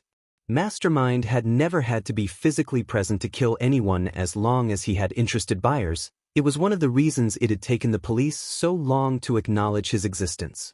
Izuku smiled slowly. What he had in mind would take a lot of preparation, and he wouldn't be able to do it alone, but he was sure it would make an impact. He opened up his Mastermind account and drafted a message to a hacker named La Brava that Jiren had recommended. The heroes wouldn't know what hit them. If there was anything good that had come from the failed Mastermind raid, it was that the guy hadn't shown his face for 2 weeks. Tsukachi didn't know if he should be happy the guy wasn't committing crimes, or frustrated that they couldn't find him, but the fact remained that Mastermind had gone to ground immediately after the raid and hadn't been heard from since. Netsu had warned that he might be planning something, but Tsukachi didn't know what it could be. He decided he'd just count his blessings that the media had finally stopped camping in front of the station trying to get statements.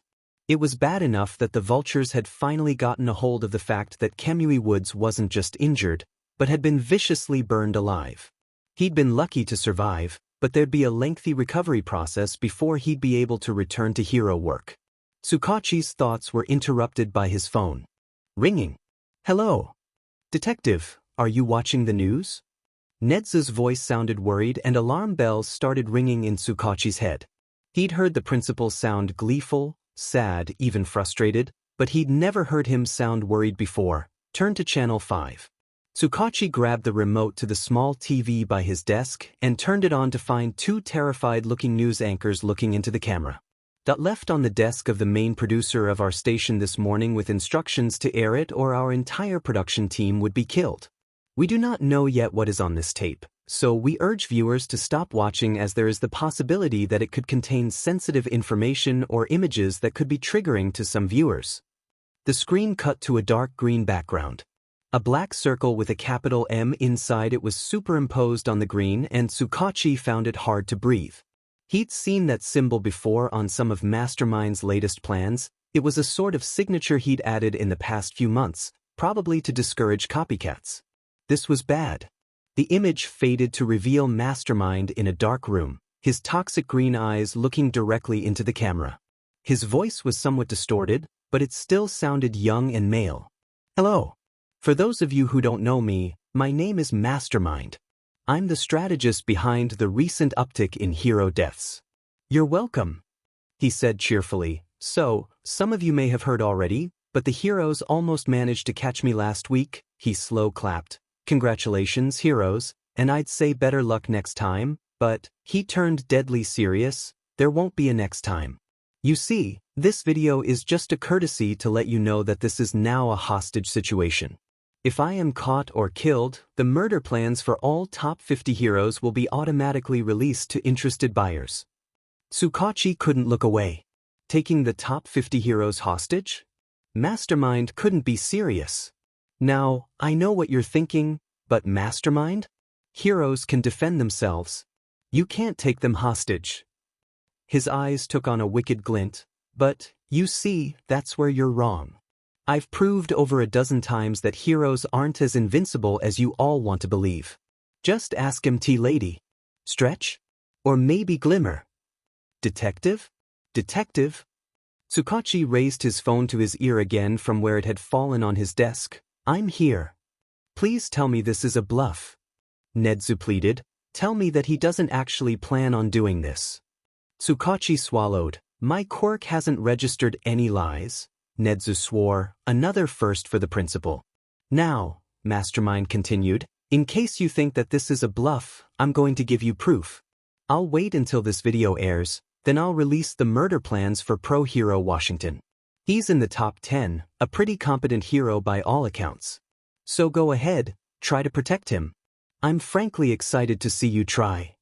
Mastermind was smiling now, if his eyes were any indication, and just remember, once he's dead, that if you catch me or kill me, you'll have a lot more dead heroes on your hands. You might be able to save some of the top 50, but there's no way you'll be able to save them all. Mastermind waved to the camera. Good luck. The screen cut back to the news anchors, who began to discuss the footage, but Tsukachi could hardly hear them. Mastermind had just gone from a dangerous up-and-coming to an S-ranked villain instantly. And they couldn't do a thing about it. I'm sorry, Wash, it'll just be for a few days until we can determine Mastermind's threat level. It's okay, Detective, Wash held up his hands placatingly. I understand the need for extra security.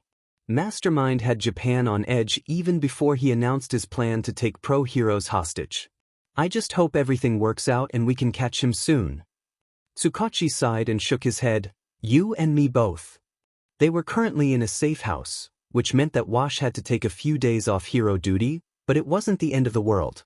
At least this would prove to Japan that the police and heroes were able to protect the top 50 and render Mastermind's hostage situation harmless. It would all be worth it in the end. Start the stream. A voice called out and Wash and Tsukachi immediately went on high alert. There wasn't supposed to be anyone but them here right now. The other officers weren't scheduled to arrive for another 20 minutes. Tsukachi took out his gun and looked at Wash, who nodded his head and took a place behind the detective. They flinched as an explosion sounded and the door to the safe house flew open. 4 thugs ran in with gas masks, the one at the back holding a phone out in front of him. Tsukachi fired as Wash shot a stream of water at the villains. All of a sudden, Wash spasmed and fell to the floor. Wash! Tsukachi cried out. Huh? Water's an awesome conductor, isn't it, hero? The lead thug said. Tsukachi aimed for him, only to realize that one of their quirks created a bulletproof shield and all his bullets were falling ineffectually on the floor. He grabbed a lamp, the nearest thing he could use as a weapon, and stood in front of the unconscious hero, preparing to make a last stand. One of the thugs rushed him and Tsukachi knocked him aside easily, but the next grabbed his lamp and forced him to grapple. All of a sudden, his opponent let go of him and stood back, but rather than catch his breath, Tsukachi stiffened as he felt electricity run through him and he fell paralyzed against the couch. Make sure you get this on camera. Mastermind wants the world to know what he's capable of. It's the least I can do to rid the world of this scum that arrested my brother. The thug with the camera nodded and Tsukachi watched helplessly as the lead villain took out a gun of his own and shot Wash twice in chest. He paused a moment, then put another bullet in the hero's head. You can never be too sure, he laughed. Roaches like that are tough to kill. Come on boys, let's go. Backup arrived as Tsukachi was finally able to start moving again. He watched as paramedics rushed to Wash first, only to shake their heads and come to help him instead. Are you okay, sir? Can you move? Tsukachi nodded and flinched. The paramedics continued asking him questions and he answered numbly. Nedzu arrived as they were leading him to the ambulance with a shock blanket around his shoulders. He must have looked pretty bad because the principal immediately looked at him with concern. Are you okay, detective? Tsukachi shrugged. My entire body hurts like hell, but the paramedics say I'll be okay. Nedzu got a strange look in his eye. No, I mean emotionally. Tsukachi rubbed his eyes in frustration and was surprised when his hand came away wet. When had he started crying? The leader had an electric-type quirk. When Wash got hit with it, I thought he was just unconscious, but it just paralyzed whoever got hit with it. I was awake the whole time. I had to. Oh God, I had to just watch while they killed him and I couldn't do anything about it. He looked at Nedzu helplessly. What are we gonna do? Nedzu just looked to where the media were already starting to gather, despite the fact that Wash's death had been live-streamed. I don't know, he whispered. I really don't know. Be careful today? I don't want you getting hurt on the way to school, Inko fretted. Izuku rolled his eyes. Mom, I'll be fine. Aldra High School is literally a 10-minute walk. I don't even have to take the train. Inko brushed imaginary dust off the shoulders of his blue uniform. I know. It's just that there's so much more crime nowadays with Mastermind on the loose and that I just worry about you, you know that. Izuku sighed internally. Yeah, he knew that Mom worried.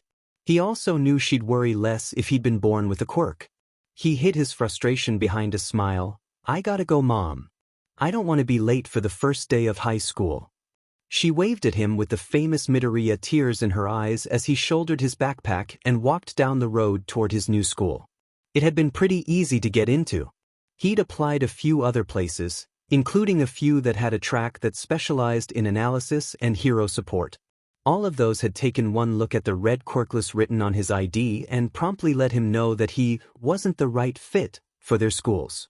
In the end, it was better this way. Going to a prestigious school would bring attention, something that Izuku couldn't afford right now. The police hadn't tried to arrest him since he'd started his hostage situation, but he was almost certain that Nedzu was working hard to try and uncover his identity. It's what Izuku would do.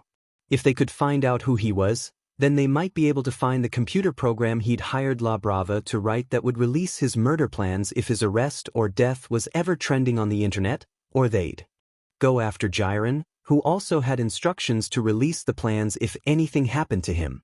But Izuku knew from experience that no one expected anything from a quirkless kid, especially one who didn't even stand up to his own bullies. If Izuku Midoriya was ever a suspect for Mastermind, his lack of quirk would instantly clear him of any suspicion. If the police looked past that, then the fact that none of his bullies had died mysteriously in the last year would be brought in as evidence that he obviously wasn't capable of being the villain. What the police wouldn't know is that Izuku Midoriya, quirkless Deku, was a mask. And if they managed to look past all that, well, then they were smarter than Izuku gave them credit for and maybe, just maybe, they deserved to arrest him. Hey Deku, haven't you thrown yourself off a bridge yet? The bully, Makoto Ito, was big, stupid, and obviously trying to fill the void that Katsuki had left by going to UA if the crowd of sycophants surrounding him were any indication. Izuku resisted the urge to glare at him. Hi Ito. How are you today? It was amazing how quickly people saw weakness when Izuku stuttered. He smirked internally as Ito puffed his chest out and sneered at him. Don't try to be friends, Deku. You're worthless and don't you forget it. With that, Ito shoved him to the ground and turned on his heel to enter the school, followed by his entourage. Izuku stood and brushed himself off. He'd gotten worse from Toga on their first day of training. He smiled as he thought of his friend. He'd have to remember all the dumb things his bullies said and tell her later. She'd get a kick out of it and they'd giggle about all the ways they kill the idiots. It was a good friendship. By the time Izuku got to class, he was back to wearing the mask of a weak, quirkless Deku, but underneath, he felt stronger than any of them. Izuku walked around the apartment and checked the security system one more time. From the outside, it just looked like any apartment in the red light district, but the walls were heavily fortified and the security system could probably put UA to shame. And it was all his. Izuku sighed. He could finally stop smuggling his villain outfit out of the house and changing in Jiren's office. Nice digs, kid. Jiren leaned up against the doorway in the kitchen. Thanks for finding this place for me, Jiren. I feel like I've finally made it, you know? Jiren chuckled. Sorry to have to tell you this, but you made it a while ago. I can count on one hand the number of villains that have the ball to threaten a top 50 hero on national television, not to mention all of them at once. If you're not careful, they'll start calling you the #1 villain in Japan or some other bullshit. Well, it was always my dream to be like All Might. Why don't you just live here full-time, kid? You don't have to keep living with your mother and doing the whole song and dance routine at school like you're not one of the most powerful villains in Japan right now. Izuku pulled a soda out the fridge. Disappearing would call too much attention to me right now. Missing posters, the police looking for me in 2 identities. There would be too many chances for them connect the two, and it would just be too much work when it's easier to just avoid the whole problem. Plus, I'm not ready to leave Mom yet. Despite how much she worries, I still love her and she's been the only one who ever cared about me until the last year. I don't want to put her through that, and I'd miss her too much. Jiren shrugged. Suit yourself. You ready for your meeting tonight? Izuku nodded. Just need to get dressed and I'll be on my way. I've been going to these meetings for months, Jiren. You don't need to worry about me. Jiren held up his hands in surrender. All right, I get it. You've got your big boy britches on and everything. I'll just be on my way. Don't do anything I wouldn't do. Izuku crossed his arms. Jiren, would you have threatened all 50 top heroes? Jiren chuckled. Good point, kid. Have fun. He waved and walked out the front door. Izuku went to the closet and pulled out his villain costume. Time to get back to work. Izuku walked into the Blue Dog's base with his head held high. The gang leader was already waiting for him. Mastermind, pleasure to finally meet you. My name is Tanaka. Please, take a seat. Izuku sat in the chair offered. So, what can I do for you? Tanaka ran his hand through his hair and smiled condescendingly, and Izuku tensed slightly. Something seemed off, but Izuku didn't know if there was something legitimately wrong, or if he was just among villains. We want to rob the Okane Bank. We're looking for a big haul. Izuku nodded. Should be doable. What are your quirks? One of the thugs snarled. What do you need to know our quirks for? Izuku rolled his eyes. Because it's normally advisable to use your quirks when robbing a bank. If you'd like a completely quirkless plan, I can do that, but most people don't go for that option, oddly enough. Once he decided the thug had been sufficiently cowed, he turned back to Tanaka, who was still giving him that same smile that set Izuku's teeth on edge. That's just Takahashi for ya. He's got a gas manipulation quirk, allows him to control any gas, including the air in people's lungs. Tanaka jerked his thumb toward another thug standing in the corner of the room, can see in the dark, and he pointed toward a woman leaning against the wall playing with a knife, can throw any knife with 100% accuracy. I have a strength enhancement quirk and can lift 3 times my own body weight. The heavier I am, the more I can lift. Izuku nodded. This matched up pretty well with the information he'd been able to gather before arriving. At least they weren't trying to lie to him, so why did it feel so off? All right, all that's left is the matter of my fee. Tanaka's smile turned wicked and he pulled out a gun and leveled it at Izuku's head. How's this for a fee, pipsqueak? You give us the plan and we'll let you walk out of here alive. Izuku looked around the room to find that the other 2 men had their guns trained on him and the woman with the knife-throwing quirk had 2 knives in each hand. He sighed. This explains why he'd been feeling off the whole meeting. He really should start listening to his gut more often. As he scanned the room, Izuku weighed his options. He could just fight his way out. He'd escaped pro-heroes before. But then again, the pro-heroes weren't trying to kill him. He eyed the woman with the knives. With her quirk, he'd be walking out of here with at least one stab wound. Not the end of the world, but something he'd prefer to avoid if possible. Stabs were harder to hide than bruises and burns after all, and he'd rather not make his mom more worried. On the other hand, he could just give them the plans, but he didn't want word getting out that you could just threaten Mastermind rather than paying. It was bad for business. Izuku thought for another moment before deciding. It sounds like you have yourself a deal. Tanaka put away his gun and smiled. I knew you'd come around, pipsqueak. Now how about you give us those plans? As Izuku wrote, he smiled wickedly beneath his mask. Yes, he'd let them have their plans, but a fat lot of good money would do them with what they had coming. Fun fact, everyone has enemies willing to pay to bring them down. Detective Tsukachi? There's been an interesting development on the Okaine Bank case. Tsukachi gestured for the officer to continue. They're dead, sir.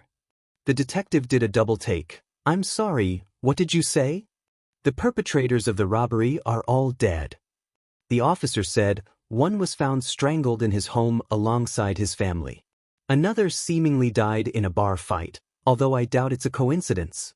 Another was found in a back alley, stabbed through the throat. The leader's body was left in front of the Channel 9 news station.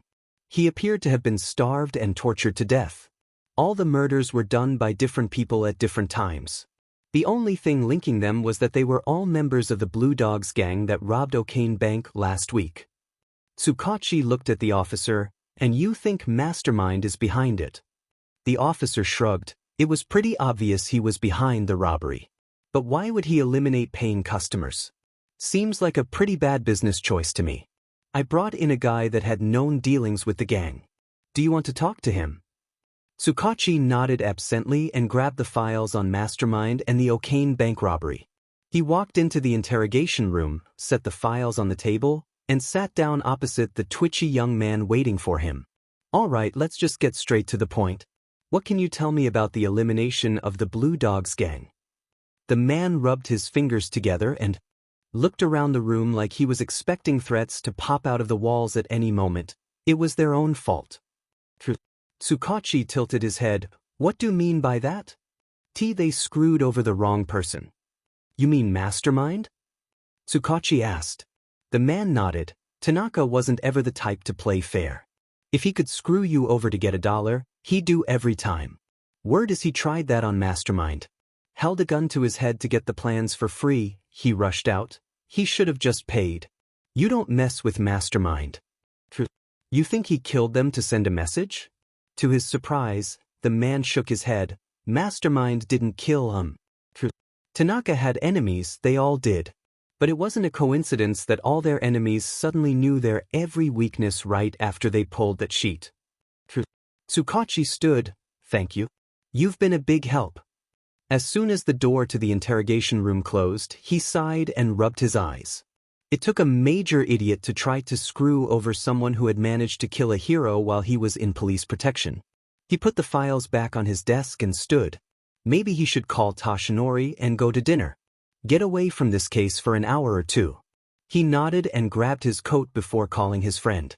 At least Mastermind didn't know about Yagi Toshinori.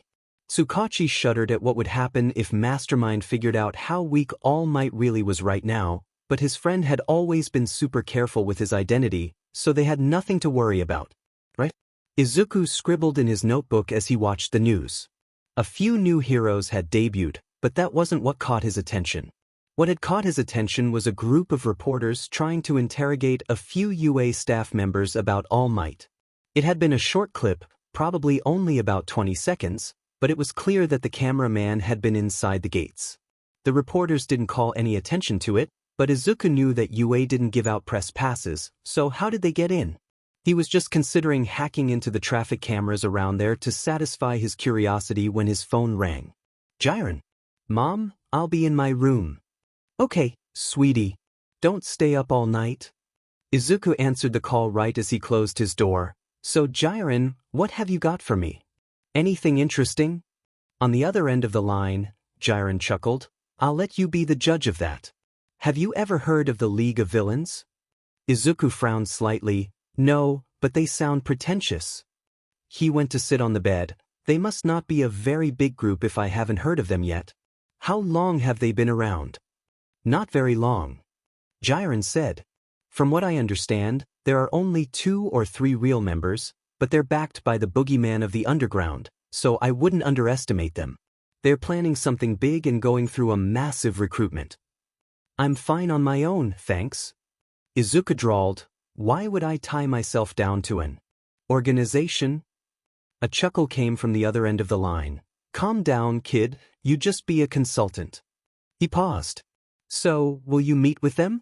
I don't know, Izuku responded. Have they even done anything yet? Or am I supposed to just rely on some boogeyman's reputation? Jiren paused for a long moment and Izuku could almost see him taking a long drag of his cigarette like he always did when he was thinking. Well, Shigaraki told me they broke into UA earlier today? I don't know, the news didn't cover a break-in. A slow grin spread across Izuku's face, because the media took advantage of them destroying the gate and most likely provided the perfect distraction for whatever the League wanted to do. The media didn't report it as a break-in because they'd be the ones blamed for it, so it'll go pretty much under the radar. Brilliant. So I can tell Shigaraki to expect you tonight? Izuku couldn't wipe the smile off his face. If they want me to plan something as bold as breaking into UA? Definitely. Izuku was surprised when he arrived at the address that Jiren had texted him, only to find it was a bar. He shrugged. Guess I get to check been to a bar off my bucket list. He was even more pleasantly surprised when he went inside to find it clean and tastefully decorated, a nice change from the derelict warehouses and docks he was used to meeting clients in. A bartender made of mist polished a glass behind the counter and Izuku's eyes narrowed in on the metal braces he wore around his neck. Interesting, he must have a physical body that needs to be protected. A scraggly-looking young man, probably only a few years older than Izuku, was sitting on one of the bar stools, playing with a handheld game console, although Izuku wondered how he saw the screen with a severed hand clutching his face. At least he wouldn't have to deal with these villains discounting his planning skills on account of his age if one of their people was a teenager too. Izuku sauntered up to the counter. Which of you is Shigaraki? There was no answer for a long moment before the teenager paused his game and set it down on the counter, had to reach a save point. I'm Shigaraki. Jiren said you'd be interested in joining our party. Izuku tilted his head. That remains to be seen. I'm more of a solo player, to tell you the truth, but I understand teaming up to defeat big bosses. The hand on Shigaraki's face moved slightly and Izuku guessed the man was smiling. Kurogiri, I like this one. And yes, Mastermind, we're gonna be taking down the biggest boss of them all. All Might. Izuku's eyes widened. That's a pretty lofty quest for a relatively unknown party such as yourselves. The look in Shigaraki's eyes was deranged, but we can do it. Sensei, tell him about the Nomu. Izuku turned back to the mist bartender, expecting an explanation, but was met with only silence. Instead, a statusy voice came from the tiny TV set resting in the corner. As you wish, Shigaraki. I simply say that it is a pleasure to see you here, Mastermind. I've heard many things about you. Izuku eyed the TV suspiciously. All good, I hope. You must be the boogeyman of the underground that Jiren told me about if you won't even show your face at this meeting. A chuckle cut through the static. I suppose some have called me that, but you can call me All for One. Izuku nodded. The name sounded familiar, but he'd have to look it up later. So, what's this Nomu that Shigaraki mentioned? The Nomu is a genetically engineered monster with multiple quirks, including strength, regeneration, and shock absorption. I created it to be on par with All Might's strength. Izuku hummed and sat down. Interesting, but the problem with monsters is that they are hard to control. The Nomu are practically brain dead, Shigaraki said gleefully, and super obedient. This one will only obey orders from me and will do exactly what I tell it to. And you believe it has the power to defeat All Might? Shigaraki smiled. Of course. Sensei made it. Izuku frowned. Hero worship, even if it was for a villain, was dangerous. He made a mental note to not trust anything Shigaraki said when it came down to All for One's abilities. Even in the event that it cannot kill All Might, Kurogyari spoke up for the first time. It will most definitely weaken him. I suppose that's true, Izuku said. So what's the plan? Just throw the Nomu at All Might when he's on patrol, or does this have something to do with the break-in at UA? Your intelligence stats are off the charts, Shigaraki said. We broke in to get a class schedule. In a few days, All Might will be teaching a class in a building away from the rest of campus. That's where we'll kill him. Kurogyari will warp us right into the building when they least expect it.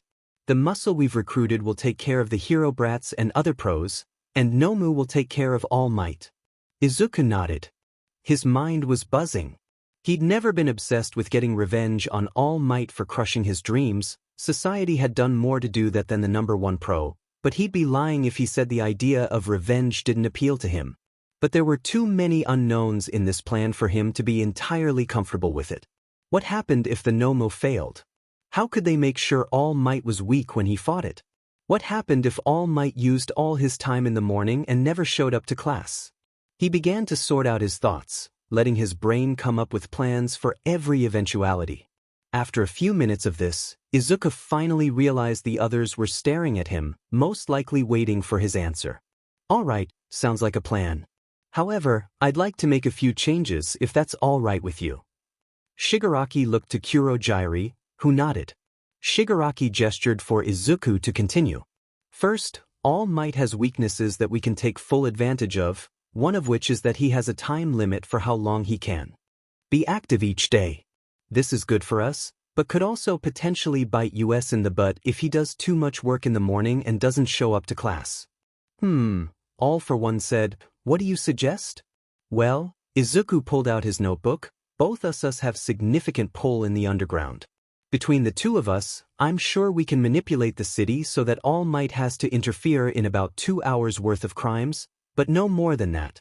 Last I heard, All Might's limit was around 3 hours, so if we keep him occupied for 2 of them, he'll be as weak as we can get him while still ensuring he shows up to class.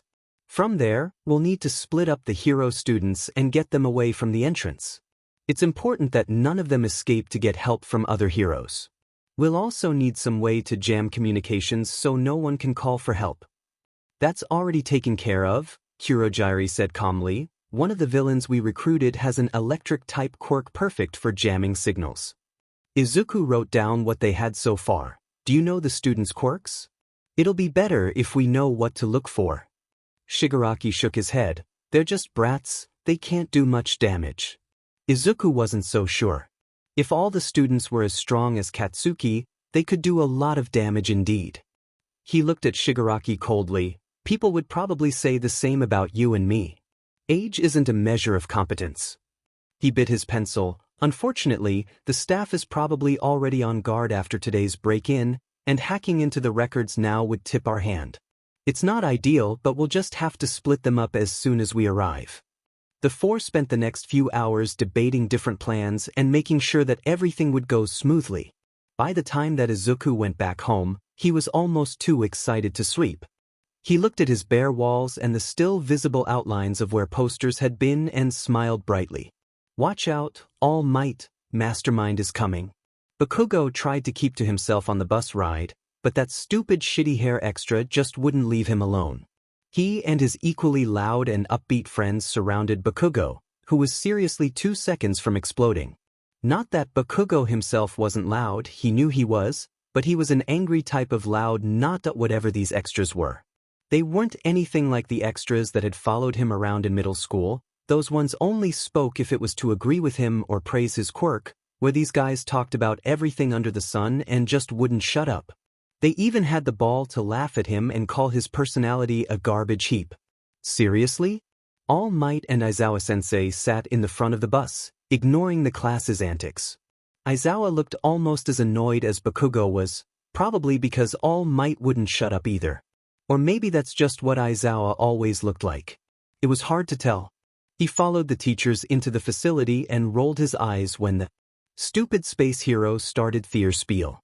Sounds like they really wanted the acronym of this place to be the same as Universal Studios Japan. And yeah, he knew quirks could kill, that's why he wanted his name to be King Explosion Murder. Ugh, just let him blow some stuff up already. All of a sudden, a purple dot appeared in the center courtyard and 13th's voice trailed off as the students started muttering. Is this part of the training? No. Aizawa said as people started pouring out of the strange purple mist. Those are villains. The students fell silent as they watched the crowd grow larger. A guy with a hand on his face seemed to be the leader, but he wasn't the one the students' eyes were drawn to. The students took in a collective breath as they saw a short figure in a green hooded jacket, bright eyes visible as they scanned the students. I thought Mastermind never participated in his crimes, Ozu said faintly. What's different this time? Aizawa was already running down to meet the villains, trying to keep Mastermind and the hand villain in his sights. Unfortunately, this meant that he didn't notice when the mist villain left his field of vision. Hello students, the mist villain stood in front of the door. We would normally take the time to introduce ourselves, but Mastermind assures us time is of the essence. Bakugo ran forward and saw Shitty Hair doing the same, but before they could reach the guy, the ground beneath their feet had disappeared and they were somewhere else entirely, surrounded by villains on every side. Bakugo grinned. Finally, a good excuse to go all out. Izuku grinned as all the students were spread throughout the facility. Perfect. All Might would need to track them down before he would be able to help any of them escape, but he'd have to get past the Nomu first. He stalked toward them, flexing his muscles and looking intimidating as his smile turned into a grimace. You fiends, what have you done with them? Ha!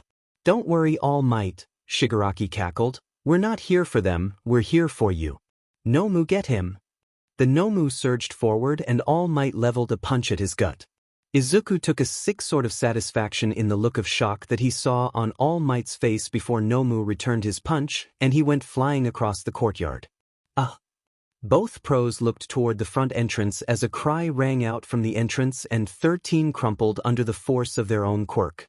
There wasn't time for them to dwell on it, however, because the Nomu charged and the horde of villains swarmed Eraserhead. Izuku stood back and watched as both pros fought. It really was quite impressive. He heard panicked screaming and glanced over to the shipwreck zone in time to see a girl jumping ashore with 2 purple-haired boys in her arms, one of which was the source of the screams. How heroic! Many of the villains were sitting dazed in the water, apparently in some sort of a trance, most likely the other. Purple-haired boy's quirk.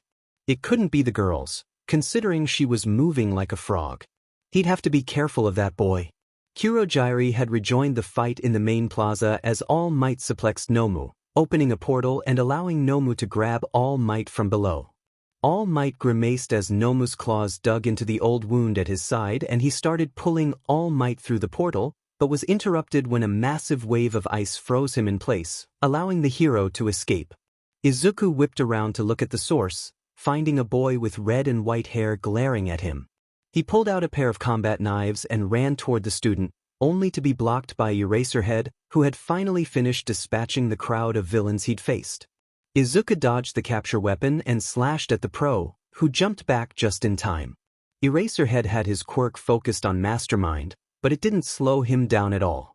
The two were evenly matched when it came to combat.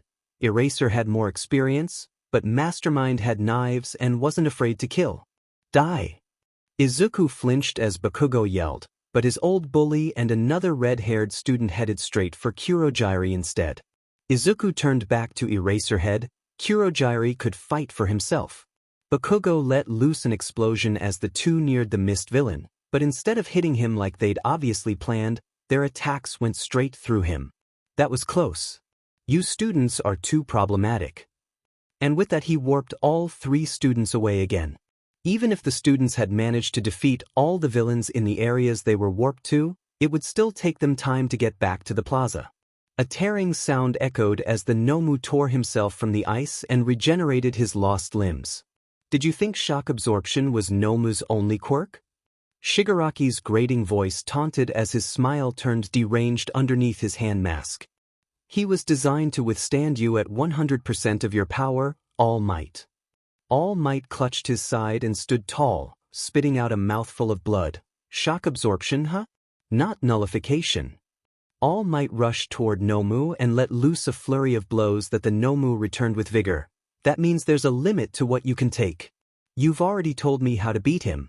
If he's designed to withstand 100% of my power, I'll just have to go beyond that. Izuku smirked, but Eraser tried to take advantage of his distraction and attack despite the high winds from the fight. Not so fast, Eraserhead. Shigaraki ran up behind the pro and grabbed his elbow right before he had to blink.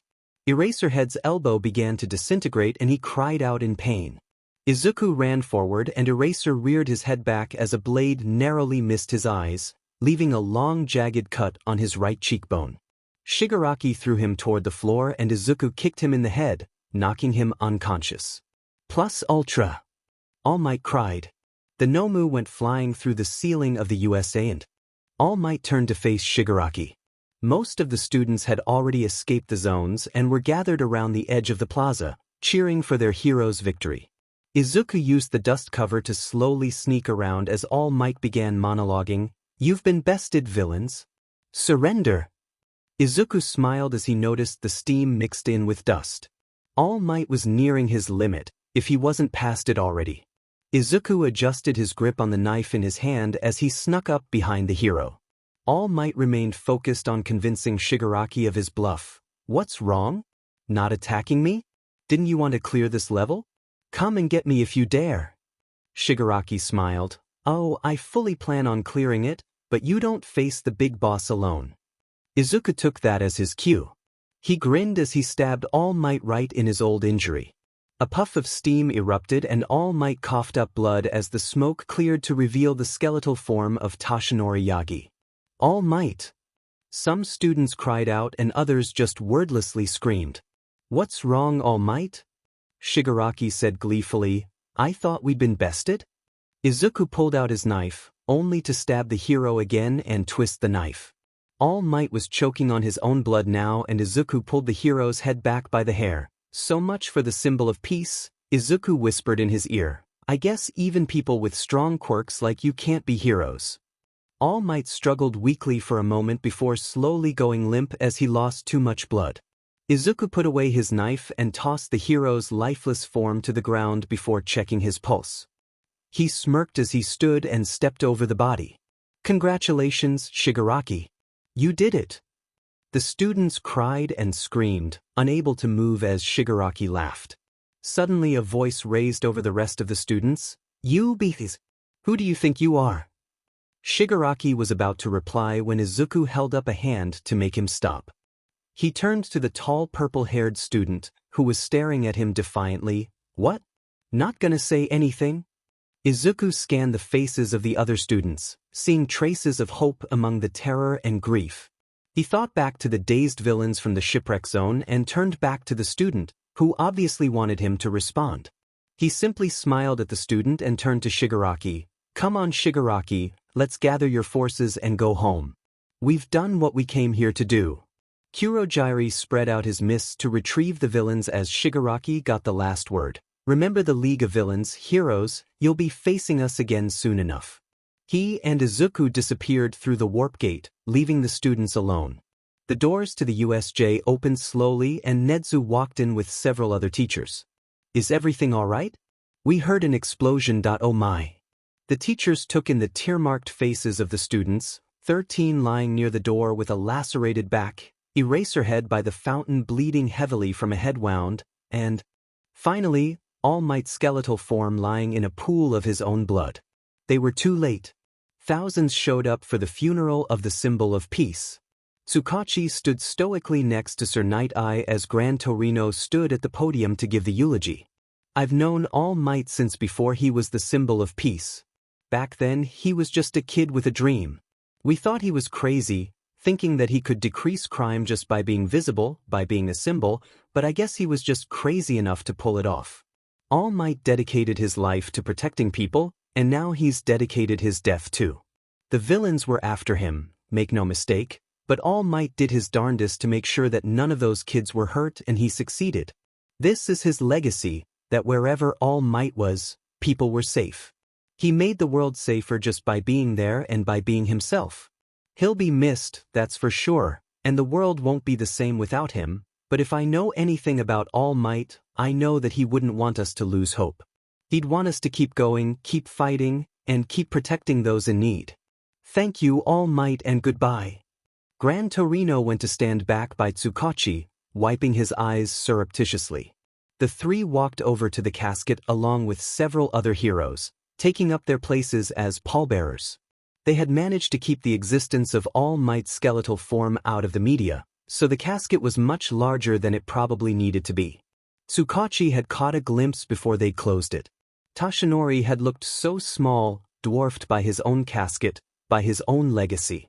He thought people were supposed to look peaceful in death, but all Tsukachi could think of was the agony and despair that his friend had felt in his final moments as Mastermind slid a dagger between his ribs. Mastermind, who Tsukachi was supposed to have caught. If he had just been a little faster on that first raid, or realized that the villain existed sooner, or managed to track him down before he started showing his face, then maybe, just maybe, his friend would still be beside him, laughing until he coughed up blood, rather than lying in a box that really was too big for him. They lowered him into the ground and Tsukachi couldn't take it anymore. He tried not to run, but walked quickly away from the graveside, not stopping until he reached the relative privacy of the bathroom. He burst into tears and didn't even try to hold them back as he thought of his friend, not All Might, not the symbol of peace, but his friend murdered in cold blood because he couldn't do his job as a FING cop and catch the guy. He buried his head in his hands and collapsed onto the dirty cement floor, not even caring that he'll have to dry clean his suit after this. He'd been sobbing for a few minutes when he felt arms around him and looked up. He could barely see Gran Torino through his tears, but the old pro was kneeling beside him, whispering to him to breathe and that everything was going to be all right. It's not your fault, Tsukachi. There wasn't anything you could have done to prevent it. I could have. Tsukachi sobbed. I could have caught him. I could have ignored the stupid hostage situation and put the BSRD in Tartarus so he couldn't FNG hurt anyone else. I could have. Stop that. Gran Torino hit him on the head with his cane. If you'd ignored the hostage situation, there'd be a lot more people dead and there was still a chance Tashinori would be dead. Mastermind knew his weaknesses. He knew about his injury. He knew about his time limit. No matter what anyone did, Mastermind was always going to kill Tashinori eventually. And the guilt for that rests solely on the BSRD that held the knife, not on me or you or anyone else. Do you hear me? But no. Gran Torino's right. The two looked up to see that Sir Night Eye had joined them. If we were to assign blame on your criteria, I would be just as guilty as you. I was the one who told him to go to UA and find a successor. If I hadn't have pushed him like that, he would never have been there and those villains would never have come. But if we lose ourselves in blame, we will be paralyzed with doubt and fear and then we will never be able to catch the man who killed our friend. And I won't let that happen. The other two looked at him in shock, surprised by the furiosity of his declaration. Sir Night Eye had tears streaming silently down his face now and his hands were clenched at his sides. Suddenly, Gran Torino reached forward and pulled Night Eye down onto the floor, wrapping his arms around him. It'll be all right, even if he's not here, that it has to be all right. The three didn't know how long they stayed there, sobbing on the floor and holding on to each other for dear life, but by the time they left, the crowds had already dispersed, the news crews were gone, and the gravediggers were already filling the hole with dirt. They each went their separate ways and Gran Torino waved to the others as they left before turning to face the grave one last time. We'll catch the guy that did this, Tashinori. He whispered. We have to. So, I need to be completely honest with you. Nedzu sat solemnly at the head of the table. The staff of UA had gathered together for a meeting on how to move forward after All Might's death. 13 was wrapped in bandages and Aizawa still had a thick piece of gauze taped under his eye, both physical reminders of what had happened. At least the media wasn't blaming them for All Might's death. If anything, they were being praised for how well they protected the students against a horde of unbeatable villains. The League of Villains only came to UA because All Might was here. Nedzu continued. He was the ultimate goal and his presence put the students in danger, and for that I am truly sorry. Why did you think it was a good idea for him to teach here anyway? He didn't even have teaching credentials and Aizawa huffed. Angrily, those villains put our students through hell. They had to learn too early that not every villain can be beat. They had to watch the symbol of peace die. That's not something we can erase from their minds, it's something that will stay with them forever. And it only happened because All Might was here. At the time, I believed the students could learn something from him. He was also unwilling to step down as the symbol of peace, so a teaching job gave him an excuse to step out of the spotlight for a time and respect his time limit. But the main reason I invited him to teach at UA was because of his quirk. Nedzu looked around the table at the confused faces of his staff and took a deep breath before continuing. All Might's quirk was unique in many senses of the word. It was called One for All and had an aspect that allowed it to be physically transferred to another person. Nedzu ignored the shocked looks and whispers.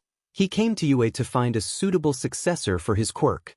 I thought I could point him to some of our students that have been doing well and he could groom them to become the next symbol of peace. So, Midnight spoke up, "Are you telling us that one of our students has All Might's quirk now?" Nizu looked up at her. "No. That's just the thing."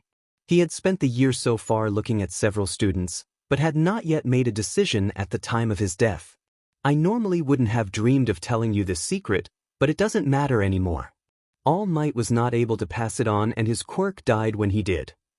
"So why are you telling us?" Aizawa asked. "If he didn't pass it on, it's a moot point and we don't need to know." Nedzu sighed. "I wish it were that simple. You see, One for All has a brother quirk, of sorts, called All for One. The villain with this quirk can steal the quirks of others, which he has used to give himself a supernaturally long lifespan. We believe he died in a confrontation with All Might several years ago, but his body was never recovered and there is a possibility, however slight, that he survived. Until now, the only people strong enough to keep All for One in check have been the holders of One for All." There was a pause as everyone digested Nedzu's words and their implications. When it finally sunk in, the teachers stared at the principal in horror. "Now that One for All is gone," Nedzu whispered, "I do not know if there is anyone alive strong enough to defeat All for One." "Will he come after the students?" Mike asked quickly. "I don't know," Nedzu replied. "With All Might gone, he shouldn't have any reason to, but there is always the possibility that he does not know that All Might never passed on his quirk and he will look for the successor among our student body." "How will we protect the students?" Snipe asked. Nedzu stared off into the distance. "I don't know," he said softly. "I don't know. Hello everyone and welcome to the sports festival. Can I get a plus ulta?" "Present." Mick's booming voice could be heard even from the sidewalk outside the stadium and Izuku shook his head. Honestly, Izuku didn't know why they were still holding the festival this year after All Might had been killed on school grounds, but the principal had held a press conference a few days after the funeral announcing that it would continue as planned. Something about how with the symbol of peace gone, it fell to the rising generation to bring hope to the world, or something like that. Well, at least Izuku could get some good intel on the quirks he'd be facing in a few years. He wished he'd had that info before the USJ attack, but, oh well, better late than never. He walked past dozens of pro heroes as he went through the heightened security, but no one gave a kid in a t-shirt and jeans a second glance. He smiled and found his seat. Mastermind was here in their midst and the heroes would never know. His mom had been so excited when he told her a friend of his had won tickets and invited him to go. They'd never had the money to afford it before, but Izuku hadn't had a shortage of cash since he'd become a villain. Too bad his mom didn't know about his secret funds, hence the cover story. He wished he could have brought Himiko, but a suspected serial killer couldn't exactly sneak past security. All right, let's welcome in the students who faced a villain attack and survived. The same students that All Might gave his life for. Class 1A. The stadium erupted into cheers and Izuku watched as the familiar students stride into the stadium. They looked vaguely uncomfortable that they probably didn't like the reminder of watching the number one hero die. It must have been traumatic. Izuku squashed the feelings of guilt that tried to choke him. They were heroes. They had been given everything in life just because of their quirks, while Izuku's life had been nothing but trauma. They deserved a little trauma after what they had put him through. Watching All Might die in front of them was just payback. He was excited to see what the purple-haired student's quirk actually was. He figured it was verbal response triggered, considering his defiant behavior at the USJ, but the question remained of whether it put someone to sleep like Midnight's quirk, or was somehow more involved. He was also excited for the half-and-half boy's quirk, since he was one of the few who managed to fight back during the attack and against the Nomu too. Izuku smiled darkly as he watched Katsuki climb the steps to give the opening speech. There was always the possibility that Katsuki would be injured in one of his matches, but Izuku knew he shouldn't get his hopes up. I just want to say, All Might was an amazing hero. We owe it to him to give it our all, and that's why I'm gonna win this thing. Izuku rolled his eyes as the other students booed. Of course Katsuki would manage to compliment All Might and insult his competitors all in one breath. His old bully would never change, would he? The first round was interesting, but not surprising. It was a surprise to learn that the half-and-half boy was Todoroki Shudo, the son of Endeavor. He managed to freeze most of the competition and narrowly beat out Katsuki as winner of the round. Izuku leaned forward as he watched Todoroki glare blankly at the crowd as Katsuki lost it. His coloring was very distinct and he only ever created ice from his right side, so could he do it from his left? Izuku pulled out a notebook and began to write down his thoughts. It wouldn't surprise him at all if Todoroki had some kind of hybrid quirk, unfair, but not unheard of. Maybe he could create ice from the right side of his body, the white-haired side, and fire from his left?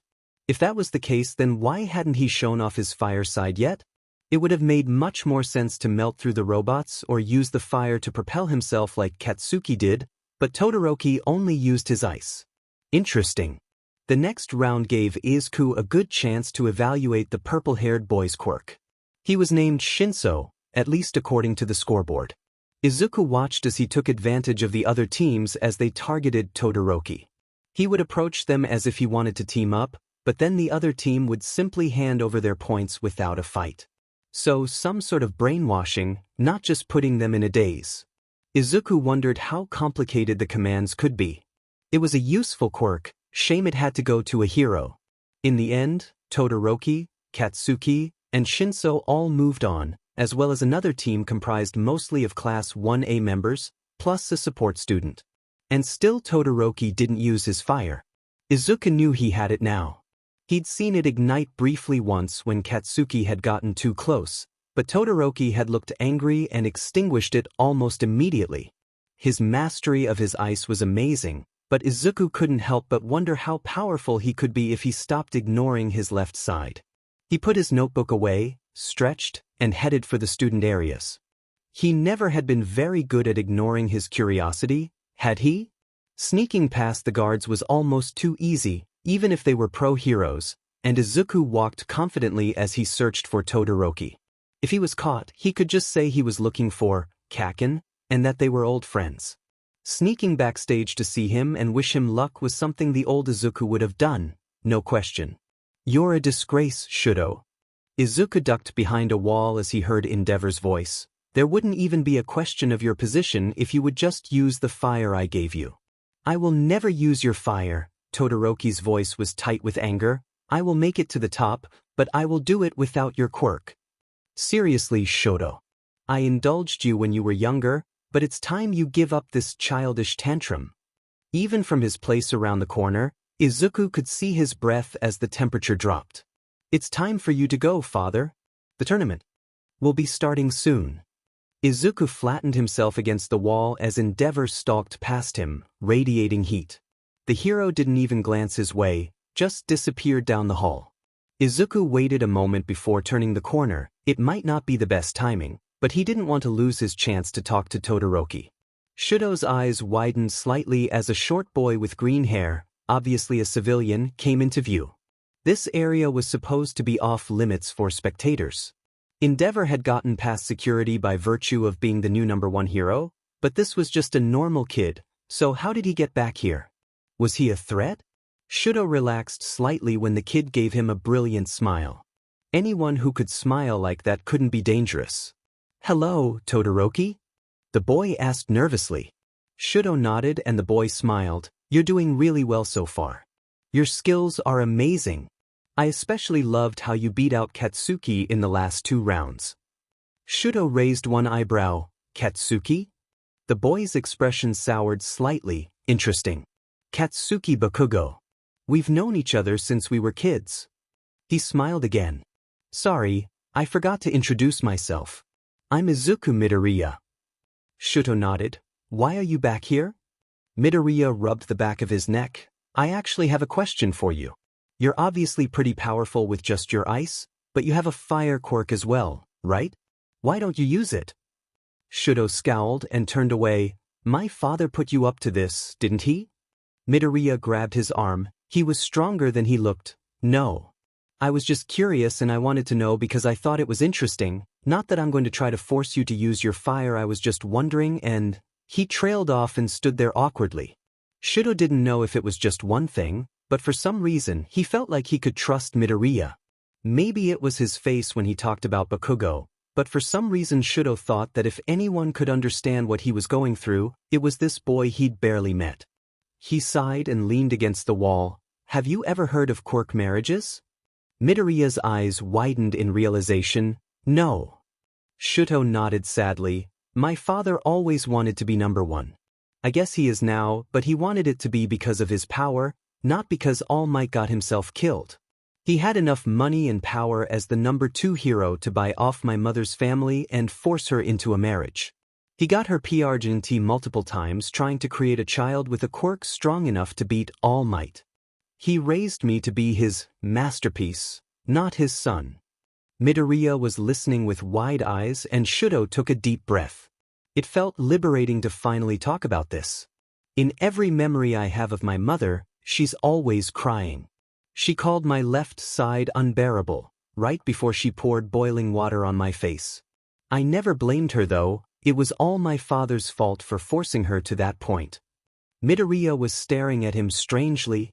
You must hate your father, then? Shuto thought for a moment. Midoriya had said it like a statement, rather than a question, but he wanted to answer it anyway. Did he hate his father? He thought about the rage he buried under a layer of ice, about the fear he felt when he thought about using his fire. Is that what hate felt like? Yes. He said firmly. I think I really do hate him. Midoriya nodded. I think that's good then. I understand why you don't want to use your fire, but just so you know, it's your quirk, not his, and you can always use it to do things your father would hate. Good luck, Todoroki. Crush Katsuki for me. And with that, Midoriya waved and left Todoroki to make his way back to his classmates. Where'd you go, you half-and-half BT? Bakugo yelled. I looked everywhere for you and couldn't find you. Shuto felt consumed by the hatred he had just realized he felt, and it left him numb as he thought about Midoriya's words. I ran into an old friend of yours. Friend? Ashido laughed. Bakugo had friends before you? Shut up, Pinky. Bakugo yelled. Who was it? Izuku Midoriya. He's interesting. Bakugo sneered. Deku? He's worthless and he's not my friend. I'd never sink low enough to be that idiot's friend. Shuto nodded absently. I liked him. He then tuned out any response Bakugo had and the laughter of their other classmates. He had a lot to think about. Mastermind. Izuku looked around and saw a pair of red eyes staring at him from the darkness. Well, I should hope I'm recognizable by now, he said cockily. I am pretty high profile. You're the one who killed All Might. Izuku smiled behind his mask and threw his arms out to his sides, with pride. What can I do for you? You can die. All of a sudden 3 knives shot at him from the darkness. He managed to dodge the first 2, but the third grazed his cheekbone before clattering to the ground. His brain kicked into overdrive as he turned to look at his attacker. His eyes widened when he saw Stain, the hero killer. He knew that Stain had been known to kill villains, but that was back in his vigilante days. Now he mostly targeted heroes. Well, except for him, apparently. Izuku quickly picked up the knife that had dropped and wiped off the blood as best he could. He didn't know how the hero killer's quirk worked exactly, just that it involved blood and paralysis, but the odds were that there was some sort of blood ingestion requirement for activation like most blood-related quirks. He pulled his mask up a little higher to cover the cut on his cheek. So, Are you gonna tell me what I did to get on your hit list? Izuku asked. Stain was known to be long-winded, so hopefully he'd monologue for long enough for Izuku to figure out a way to either kill Stain or run away. You killed All Might. All of a sudden, Stain was right next to him, grazing his arm and liking the blade before Izuku could stop him. Izuku fell to the floor as his body gave out on him, and he tried to calm his breathing. Stain's quirk had a time limit, Izuku knew that much. He swallowed and hoped his intel was correct about how much Stain liked monologuing. You kill heroes too, we're not so different, you and I. All Might was the one true hero among the scum. He was the only one worthy of the title hero. The heroes I killed were selfish beings pretending to do what was good for society when in reality they are only furthering their own ends. They needed to be weeded out for the good of society. The heroes I killed sent a message to the ones that remain that they need to improve or else fall victim to my blade. And you believe that All Might's death sends the wrong message? Izuku tried to move his fingers to no avail. It sends the opposite message. Killing All Might was an act of senseless violence, and for that, you must die. By killing All Might, you have not made hero society better, you have deprived it of its crown jewel. There is nothing left worth keeping, all that's left is trash. Don't you understand what you have done? Izuku's panic was starting to bubble up underneath his calm facade. This was it. This was how he died. He kept trying to move his fingers, but it felt like he wasn't even trying.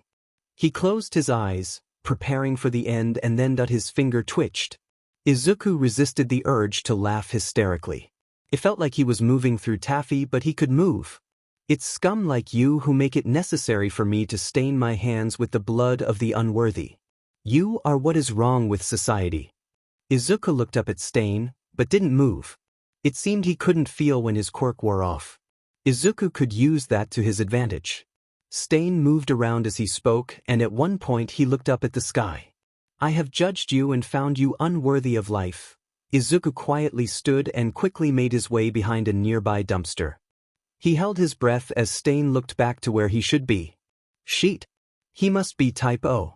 He looked in either direction before gathering up his knives. No matter, he can't have gotten far. My blade will still taste his blood tonight. And with that, Stain hurried out of the alley in search of his prey. Izuku waited for several long minutes before breathing a sigh of relief and coming out of his hiding place. He quickly took off his jacket and mask, hiding his knives inside like he had when he had escaped the hero raid. It was far too dangerous for Mastermind to be on the streets tonight. Izuku made his way back to base. He thought through the fight. Stain would find him again soon enough, and when he did, only one of them would make it out alive. No. Come on, Stain, be reasonable. We both want to destroy the things we hate. No. Stain pulled out another knife. You want to destroy the things you hate, I want to change society for the better. You have no vision, as evidenced by you killing the only true hero in this godforsaken society. Please, Stain, Kurogyri said, we can change society. Together. Stain shook his head. I will let you live because I think you truly are trying to change society, but if I ever run into Mastermind again, he will taste my blade. Killing All Might will lead to all the wrong changes, and it is unforgivable. He sheathed his blades. Take me back to Hosu, Warp Gate, I still have business there. Shudo Todoroki watched Ida brush off Uraraka as she tried to talk to him. He'd originally thought it was strange that Ida was going to intern in Hosu because that's where his brother was attacked, but then he'd seen Ida's eyes. His eyes were full of the same hatred that Shudo felt swirling inside of him. Ever since Midoriya had made him aware of it, he just hadn't been able to ignore the feeling. He felt it constantly to where sometimes it was all he could think about. After years of feeling numb, the anger felt nice. Shudo knew that he should probably talk to someone about this, a therapist or something, but Endeavor was the #1 hero now. Who would ever believe that he had spent years abusing his wife and children, just because of some one-sided rivalry with All Might?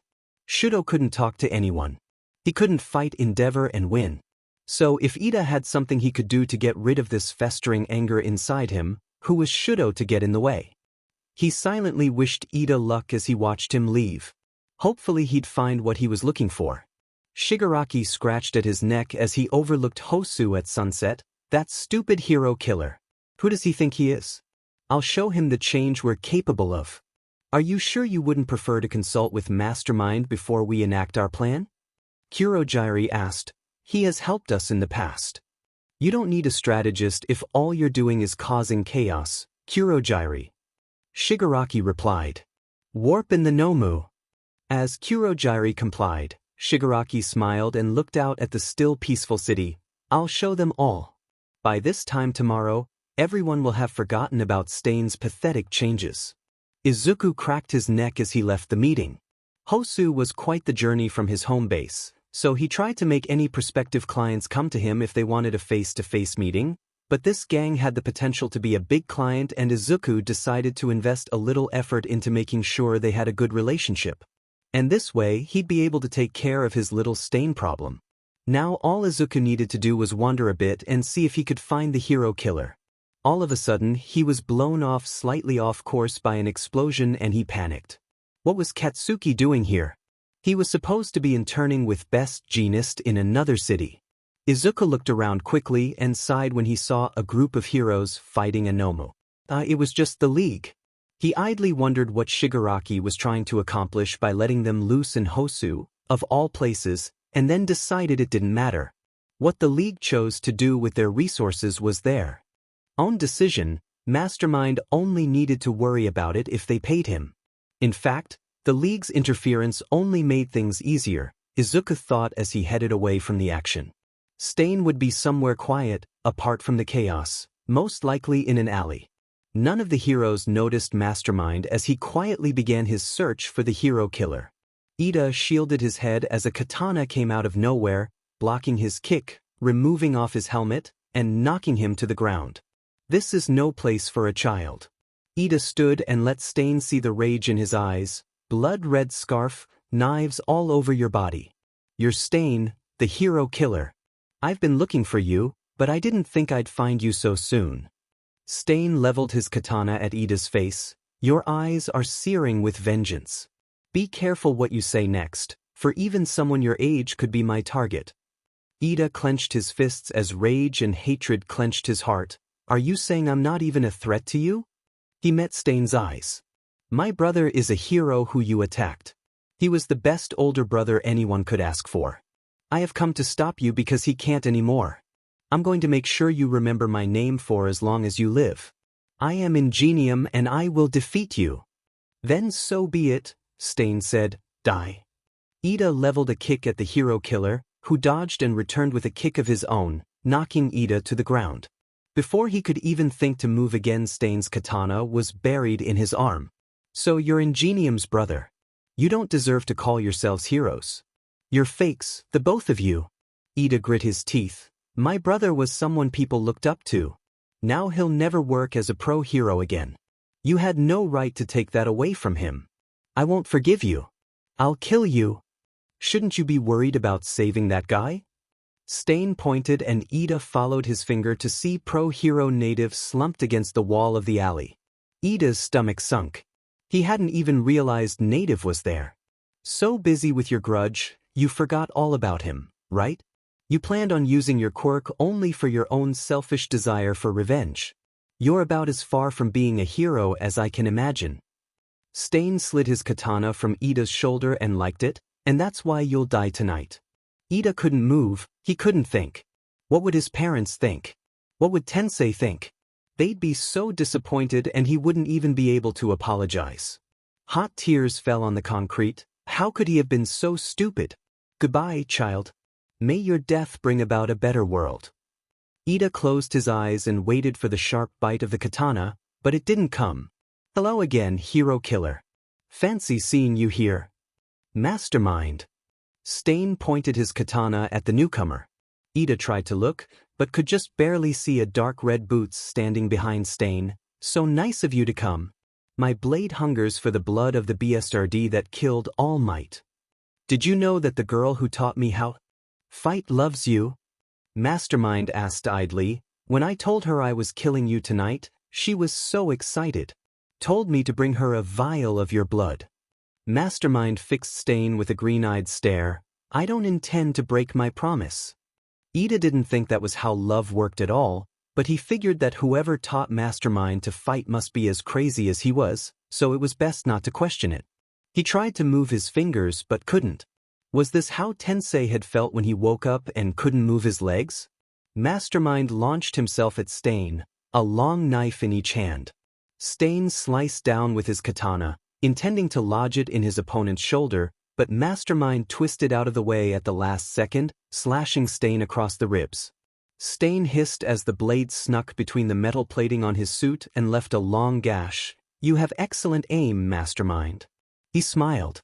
"Unfortunately, I have been at this much longer than you have." He ran forward again with his katana. This time, when Mastermind dodged, he kneed him in the stomach, then used a knife he had hidden in his other hand to slash at Mastermind's arm. He brought the blade to his mouth, only to look at the clean metal with confusion. "A word of advice," Mastermind laughed. "When planning to fight a blood quirk user, invest in excellent armor." Before Ida could blink, Mastermind was pushing Stain back, and he had to bite back a groan as Stain stepped on him before launching forward again. The two had seemingly forgotten about him in their haste to kill each other, and Ida didn't think it would be wise to remind them he was still there, frozen on the ground. This time Mastermind blocked the katana with his knives and twisted, disarming Stain and sending the sword skittering further down the alley. Stain didn't even look toward his fallen blade, instead pulling a pair of hunting knives from his belt and running forward again. Ida flinched as another knife came sailing toward him and flew over his head. He flinched. Ida tried to stamp down on his growing hope as he thought about moving his fingers, and they obeyed him. He could move again. He looked to where Stain and Mastermind were fighting further down the alley, and for one brief moment he considered taking advantage of Stain's distraction and working with Mastermind to bring him down. He shook his head and slowly stood up. It had been a stupid decision to come after Stain in the first place, and if the hero killer had taken him down so quickly, what would he do if both Stain and Mastermind decided to kill him? Both had taken down heroes far more experienced than he was. He wouldn't stand a chance. He won't do that to his family. Not again. Ida sneaked from the alley as quietly as he could before revving up his engines. He had to find Manuel. "Is that all you got?" Izuku taunted as he stabbed Stain again. "I can see why I've killed so many more heroes than you. You're the worst kind of person on this earth," Stain growled. "You let other people do your dirty work and then you take all the credit. You take joy in senseless death and violence with no regard for your effect on society." "Oh, I understand my effect on society, all right," Izuku said as he blocked another throwing knife. "I understand that they fear me, that they think I'm powerful. That the kid they all thought was weak is stronger than all the rest of them. So it's revenge you're after, is it?" Stain panted as he pulled another knife from its sheath. "You're just as bad as that kid I'll kill later." "Revenge? No, I'm afraid it's simpler than that," Izuku replied.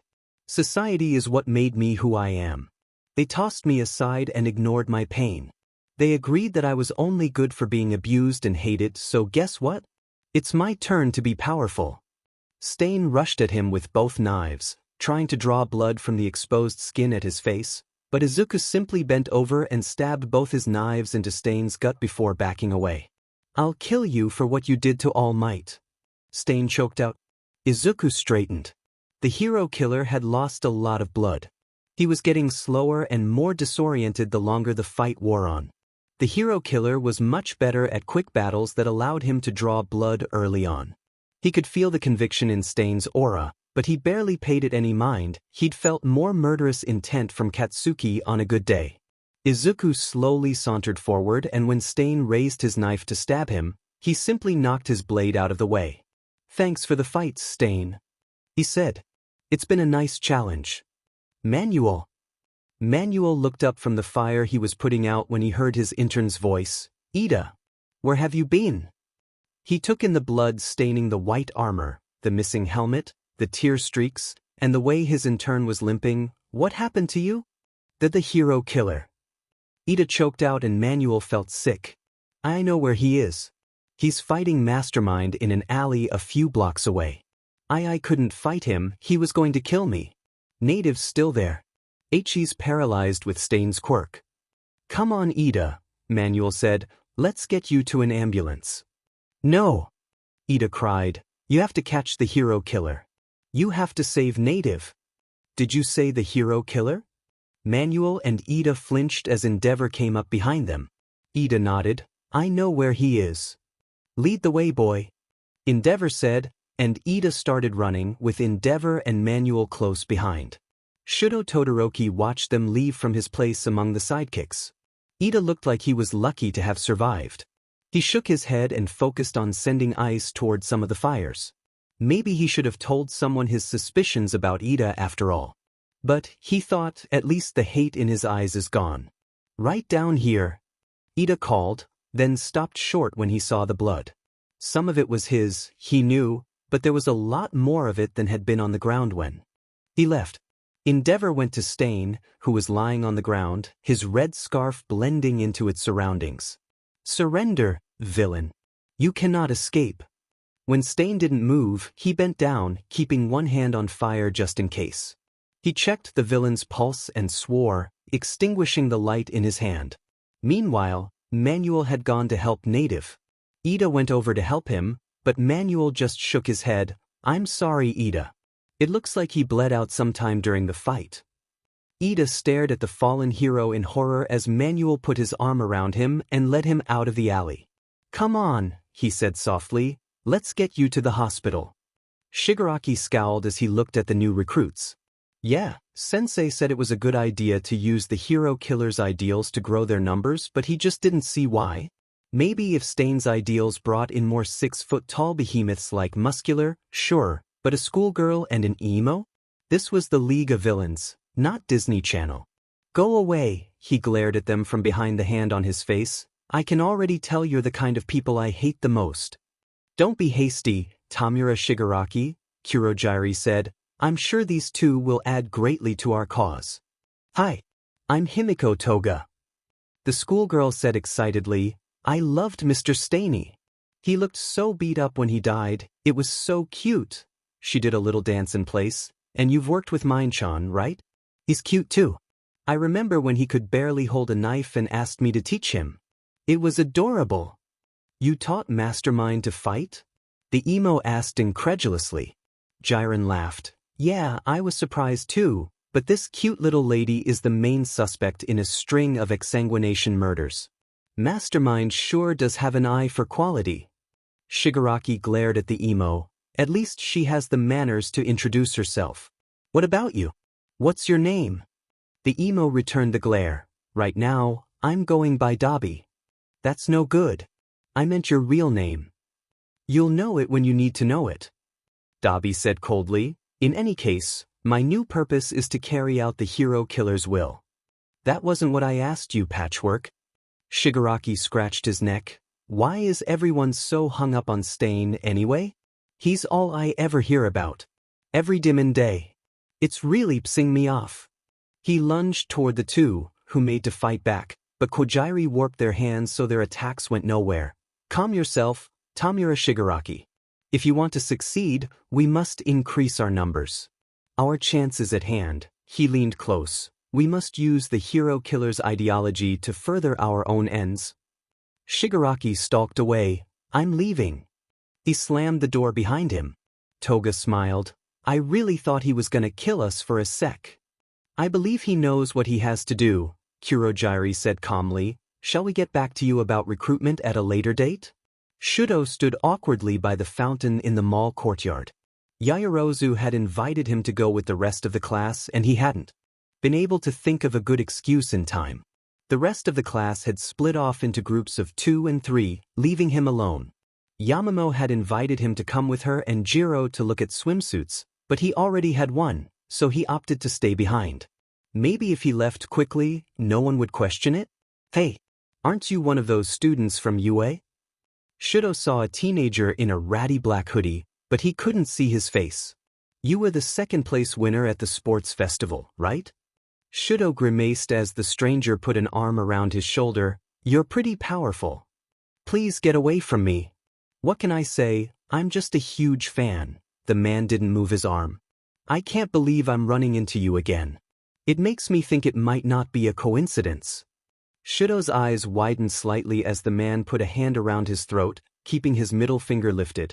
It feels like destiny, but I guess from your perspective, we haven't met since the attack on UA. The man smiled at him, allowing Shudo to see his face. Tamura Shigaraki, the head of the League of Villains with a 5-point disintegration quirk. Shudo swallowed. Suddenly the hand around his throat felt much more threatening. Why don't we sit down and chat for a while, Shudo Todoroki? Shigaraki led Shudo over to a nearby bench and they sat down with Shigaraki's hands still at Shudo's throat. I could just freeze you right here, you know? Shudo said. Shigaraki laughed. If you tried, I'd just put my finger down and the first thing to go would be your throat. Here with all these people? A hero would come catch you. Shigaraki shrugged. Sure, but how many of these smiling sheep could I take out before that happened? I'm fast, I could probably take out 20, 30, maybe even more before a pro finally showed up. These idiots, they assume that everyone has their same morals, but any one of them could use their quirk and start a massacre right now. They think laws and rules will protect them, they're convinced nothing bad could ever happen to them. What's your point? Shigaraki shrugged. That's just it. I don't know. I hate pretty much everything, but right now the hero killer pisses me off the most. Have you ever hated something so much you just wanted to kill it? My father, Shudo thought, but bit his tongue before he could say that. Wasn't the hero killer one of your men? Not technically, Shigaraki replied, but that's what the media made it seem like. And now everyone's obsessed with him. Everything I've done, releasing Nomus on Hosu City, the attack on you, even killing All Might. It's all been overshadowed by that stupid hero killer and his stupid ideology. In the end, all he did was try to get rid of what he hated, same as me, so why is everyone so obsessed with him? I don't know, Shudo said slowly, maybe it's because he convinces everyone to hate what he does. His ideology makes sense, not all heroes deserve the title, and I think maybe everyone knows. That deep down, they're just too afraid to say it. Or maybe they don't want to believe it. So they just let heroes keep taking power and abusing the system. Stain was a manic, but he didn't destroy things just because it sounded fun. He was trying to make a change, show how corrupt the hero system really is. Shudo's voice had dropped to a whisper, that's why I agree with him. Shigaraki looked at him strangely, you have some strange opinions for a hero student. Shudo just stared at the ground helplessly. He hadn't really meant to say all that, but maybe it was because Shigaraki was already a villain that Shudo thought maybe the guy would understand. Shigaraki wouldn't judge him for hating heroes because he hated them too. Shudo wondered what had happened to make Shigaraki hate All Might so much. Could it have been something similar to why Shudo hated Endeavor? So you think people like the hero killer so much because he proved the corruption of hero society? Shudo nodded carefully and Shigaraki smiled. It all makes sense now. Why All Might set me off so much, why the hero killer made me so angry. It was right in front of me. All Might was the reason why these people smile and think they're safe, because heroes will always protect them. They trust them when really heroes don't save everyone, and they don't deserve our trust. Shigaraki released Shudo's throat and looked at him. I don't need to change my ways after all. I just need to prove how fragile society's sense of safety really is. Thank you, Todoroki, you've been a big help. He stood. Don't try to follow me, hero. If you try, I'll get angry. Shudo watched him leave until he disappeared in the crowd. I'm not a hero. He muttered. Toga hugged Izuku the moment he walked into the bar and gave him a kiss on the cheek. Mine-chan. How are you? It's been so long. Izuku laughed and pried her hands away. Himiko, you just saw me a few weeks ago. It feels like an eternity. She pouted. Welcome, Mastermind, Kurojairi said. Can I get you a drink? Sure, I'll take cranberry juice if you have any. Kurojairi nodded and a laugh came from the corner. You have no qualms about murdering heroes and yet you're worried about the legal drinking age? Dabi scoffed, some villain. Izuku raised an eyebrow. It's not so much that I'm concerned about the legal drinking age as it is that I make a living with my brain and I prefer not to have anything slowing it down. He turned back to the bar. You're Dabi, right? Cremation quirk. Yeah, Dabi said and took a seat next to Izuku at the bar. How'd you know? I make it my business to know everyone in the underground, especially if I'm going to be working with them. Izuku said simply, I've had my eye on you for a while now. Dabi looked vaguely concerned, but it was hard to tell many facial expressions with his scars. Kurogiri set a glass of cranberry juice down on the bar and Izuku pulled down his mask, letting it pool around his neck. Whoa, Mastermind, Dabi said. Aren't you concerned about people seeing your face? Izuku smiled. I'm concerned about heroes seeing my face. As odd as it sounds, my identity is not completely unknown in the underground. Jiren and Himiko know who I am, for example, and quite a few people have seen my face. Dabi raised an eyebrow. And you're not concerned about anyone snitching to the cops? Izuku shook his head. I was at first, but normally by the time people know my face, they're already familiar with my reputation. He took a sip of his juice. I've got a bit of a temper. If anyone screws me over, I screw them over twice as hard. There was a gang a few months back, the Blue Dogs. Have you heard of them? Dabi nodded. They're dead now, aren't they? Izuku nodded gleefully. They tried to threaten me into working with them rather than paying me.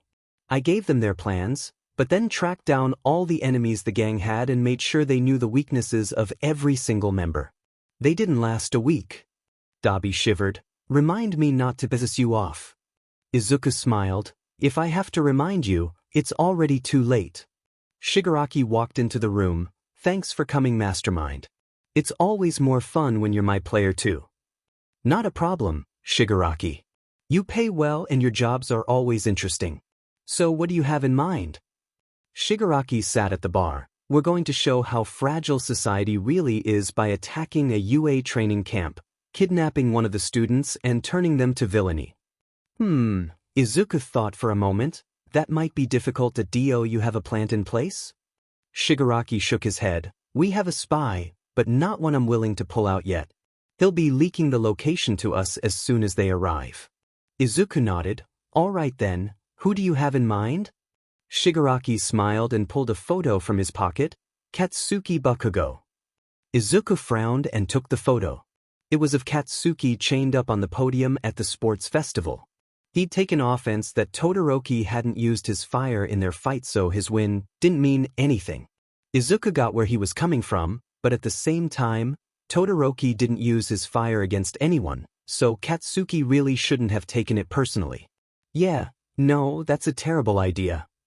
Dabi laughed as Shigaraki stared at Izuku in shock. But he already acts villainous. I know. Izuku laughed. The problem is that he's too stubborn. You'll never be able to get Katsuki to be a villain because he doesn't see himself as one. He sees himself as a hero and no amount of threatening or bribery is going to convince him otherwise. He let the group digest that information before continuing. If you're really serious about recruiting a hero student, I'd suggest going after Shudo Todoroki instead. Out of the corner of his eye, Izuku saw Dabi tense slightly and smiled. The number one hero's son? Shigaraki said in confusion. What makes you think we'll be able to turn him?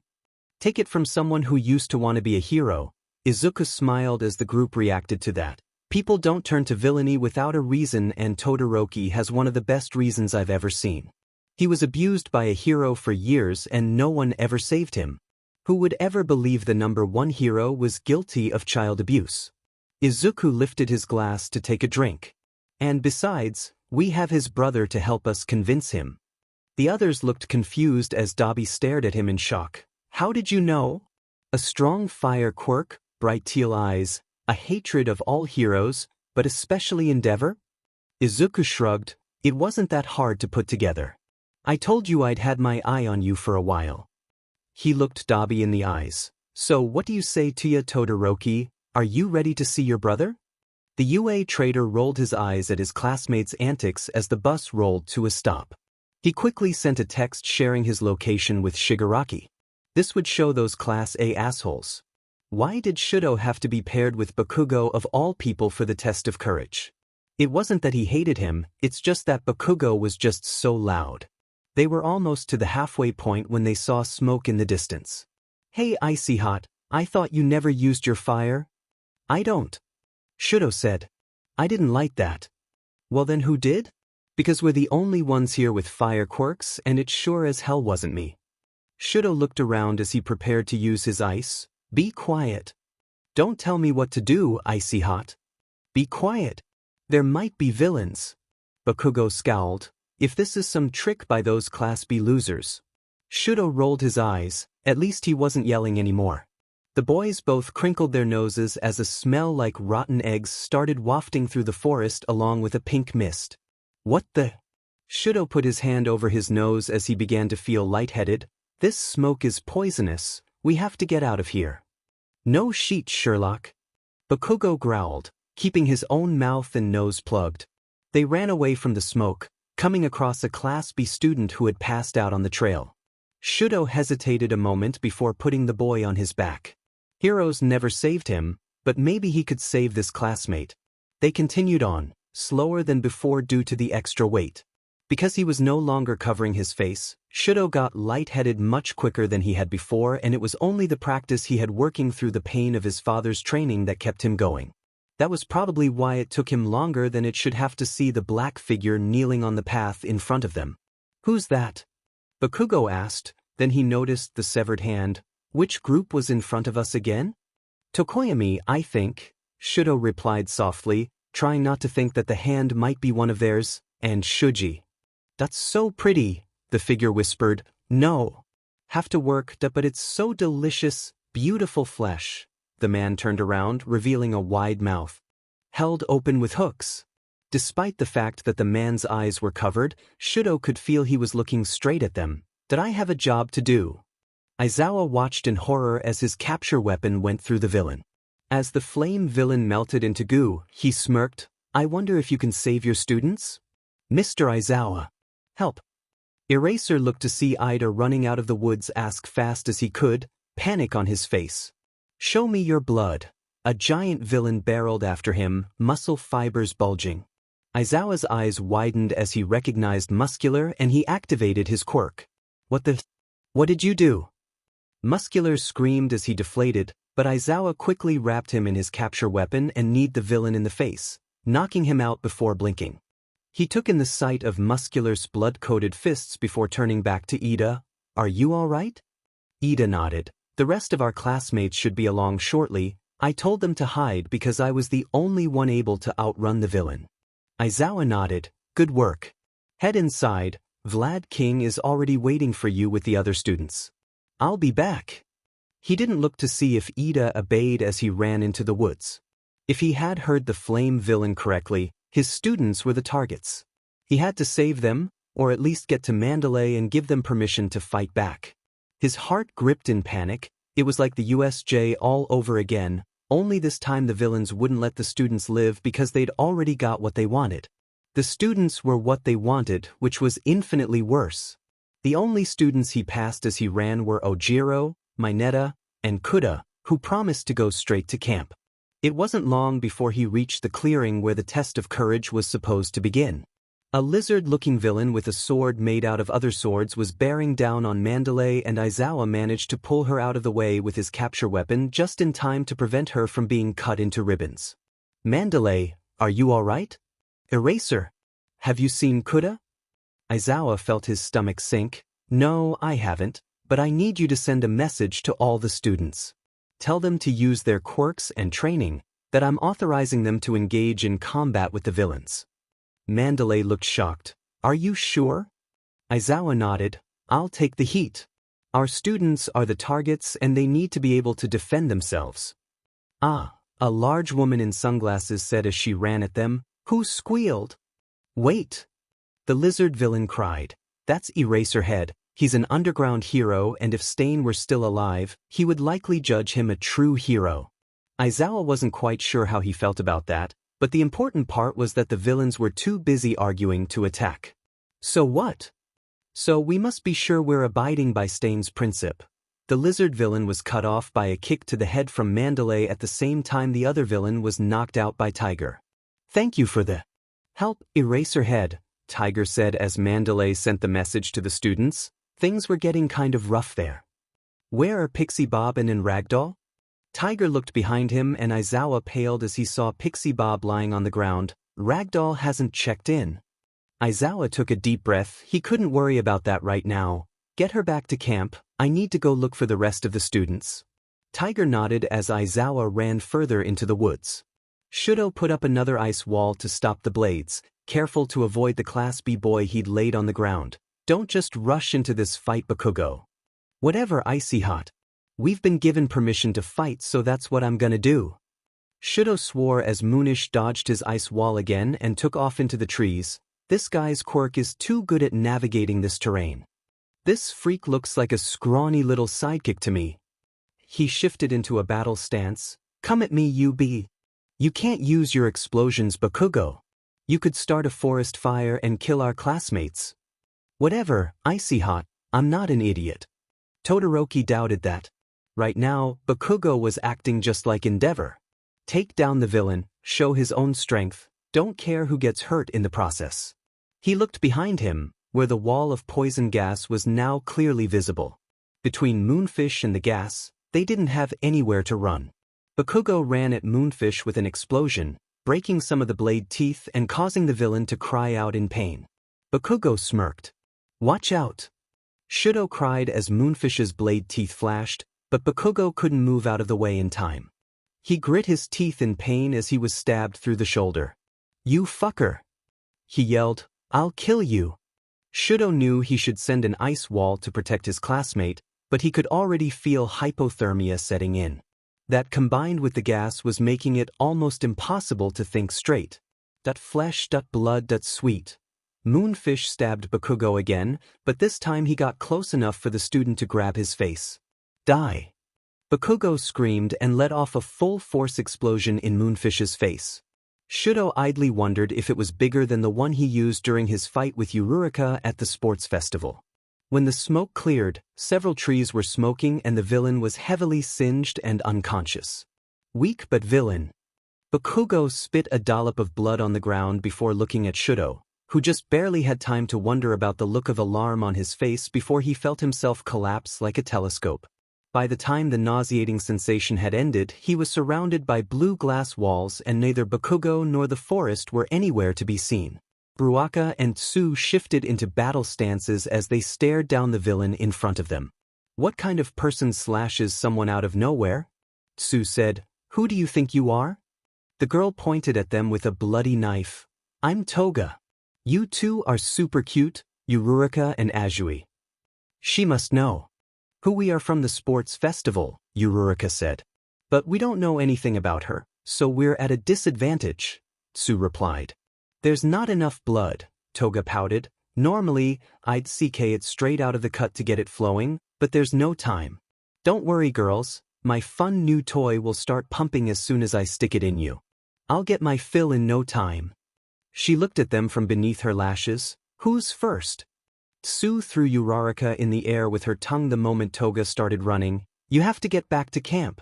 We have permission to defend ourselves, not counterattack. Ah!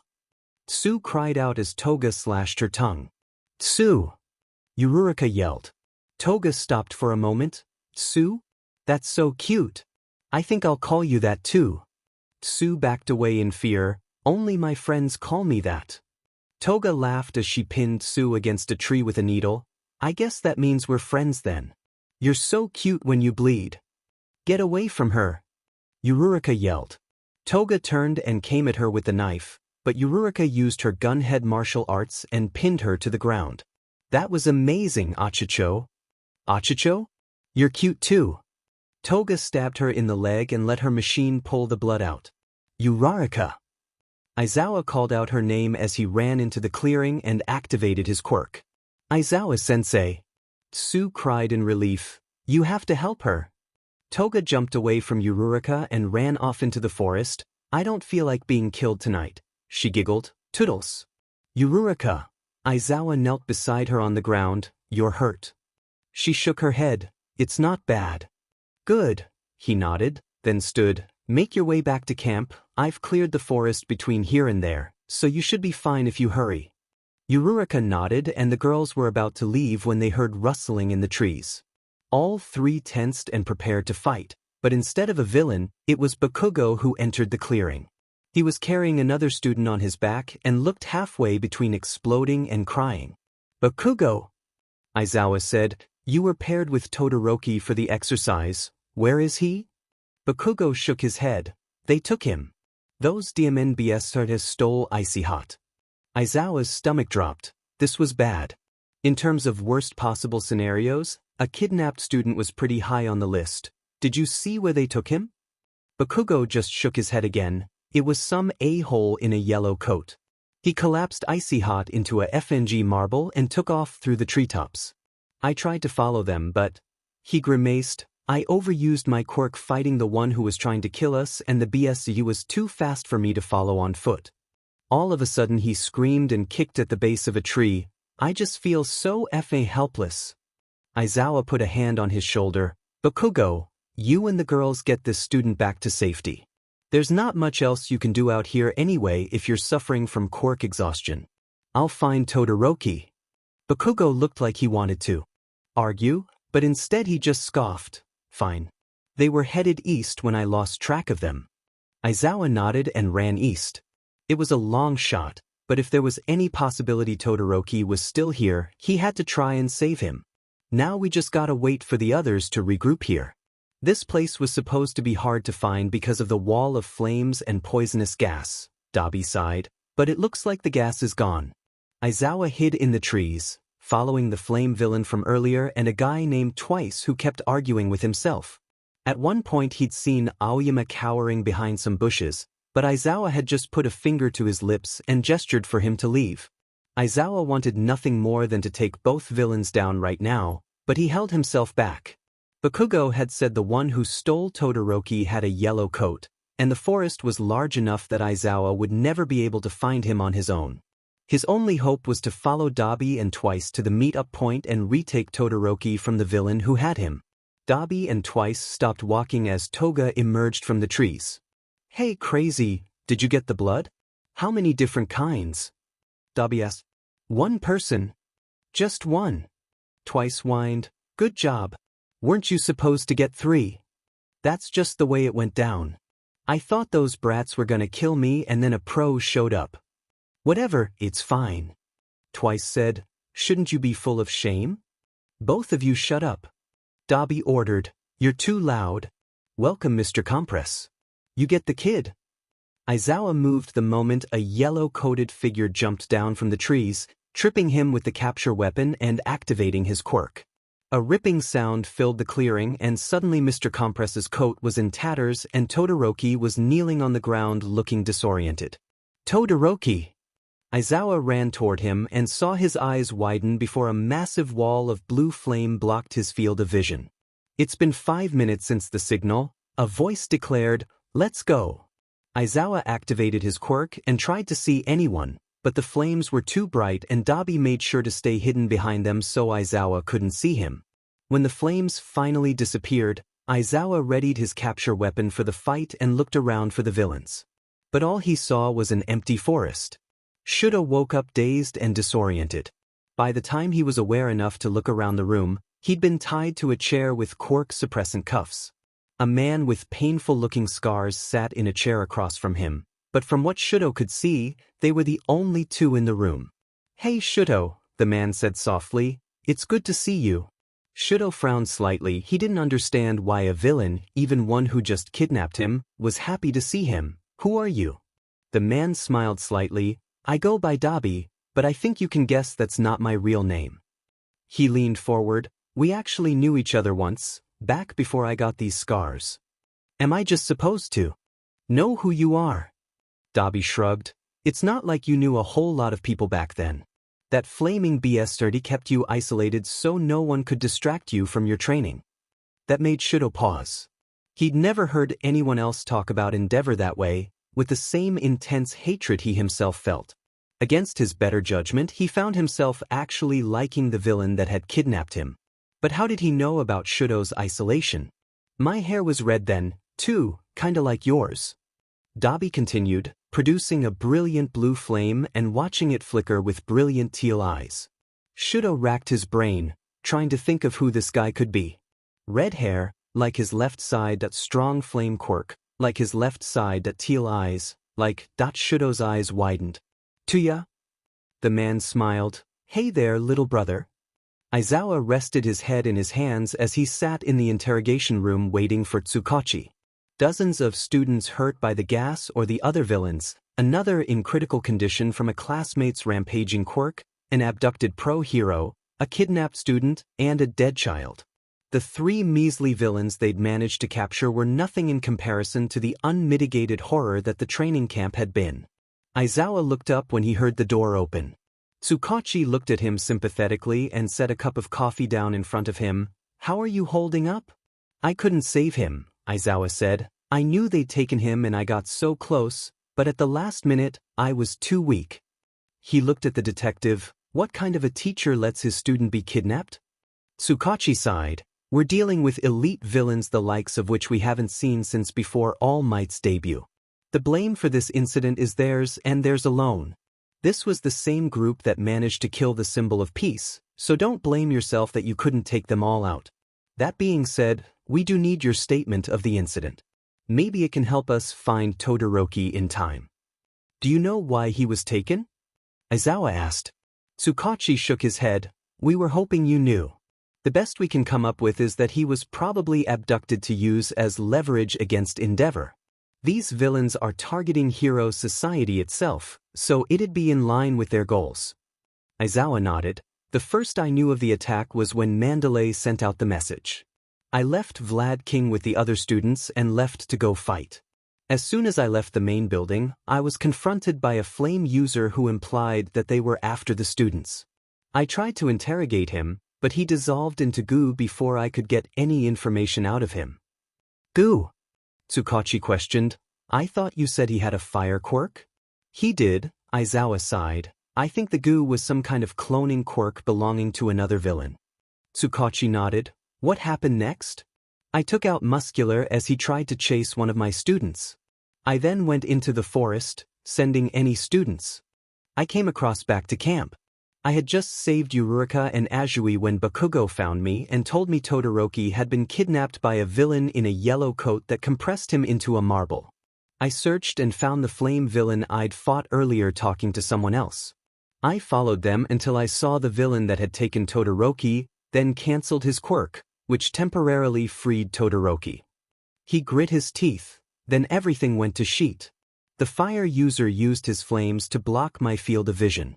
I couldn't see him to cancel his quirk and I couldn't see any of the other villains either. By the time the flames disappeared, they were gone, taking Todoroki with them. What did the villains look like? Can you give me any physical characteristics? Aizawa nodded. Let's start with the fire user, Tsukachi said. What did he look like? Tall, black hair, teal eyes. His skin was pale, but his neck and arms as well as part of his face were covered in large burn scars that appeared to be stitched together with his normal skin. Tsukachi paused in his note-taking. You said he was held together by stitches? As soon as Aizawa said yes, Tsukachi stood and opened the door. Sansa, bring me the reports on the canvassing operation. What's wrong? Aizawa asked. Nothing, Tsukachi smiled, but we might have a location on the League of Villains. Father told us you died. Dabi scoffed and rolled his eyes. Yeah, 'cause after all the shit that guy's done, he'll definitely draw the line at lying. Shudo frowned. It made sense, a little too much sense actually, but he still wasn't sure Dabi was telling the truth. If you're really my brother, he said suspiciously, what did we do on weekends when Endeavor would meet with the Hero Commission? Dabi's eyes lit up. Mom would gather us all in the front room with all the pillows and blankets in the house. Then she and Fuyumi would make hot chocolate for all of us and we'd watch a movie. Then we'd make a game of cleaning up so there was no trace of what had happened by the time Father came home. He frowned. We stopped that tradition when Endeavor locked Mom away. Shudo stared. None of them had ever told anyone about that tradition so that Endeavor would never find out. There was no way he could have known about it, much less spoken about it with so much happiness, unless he really was Tuya.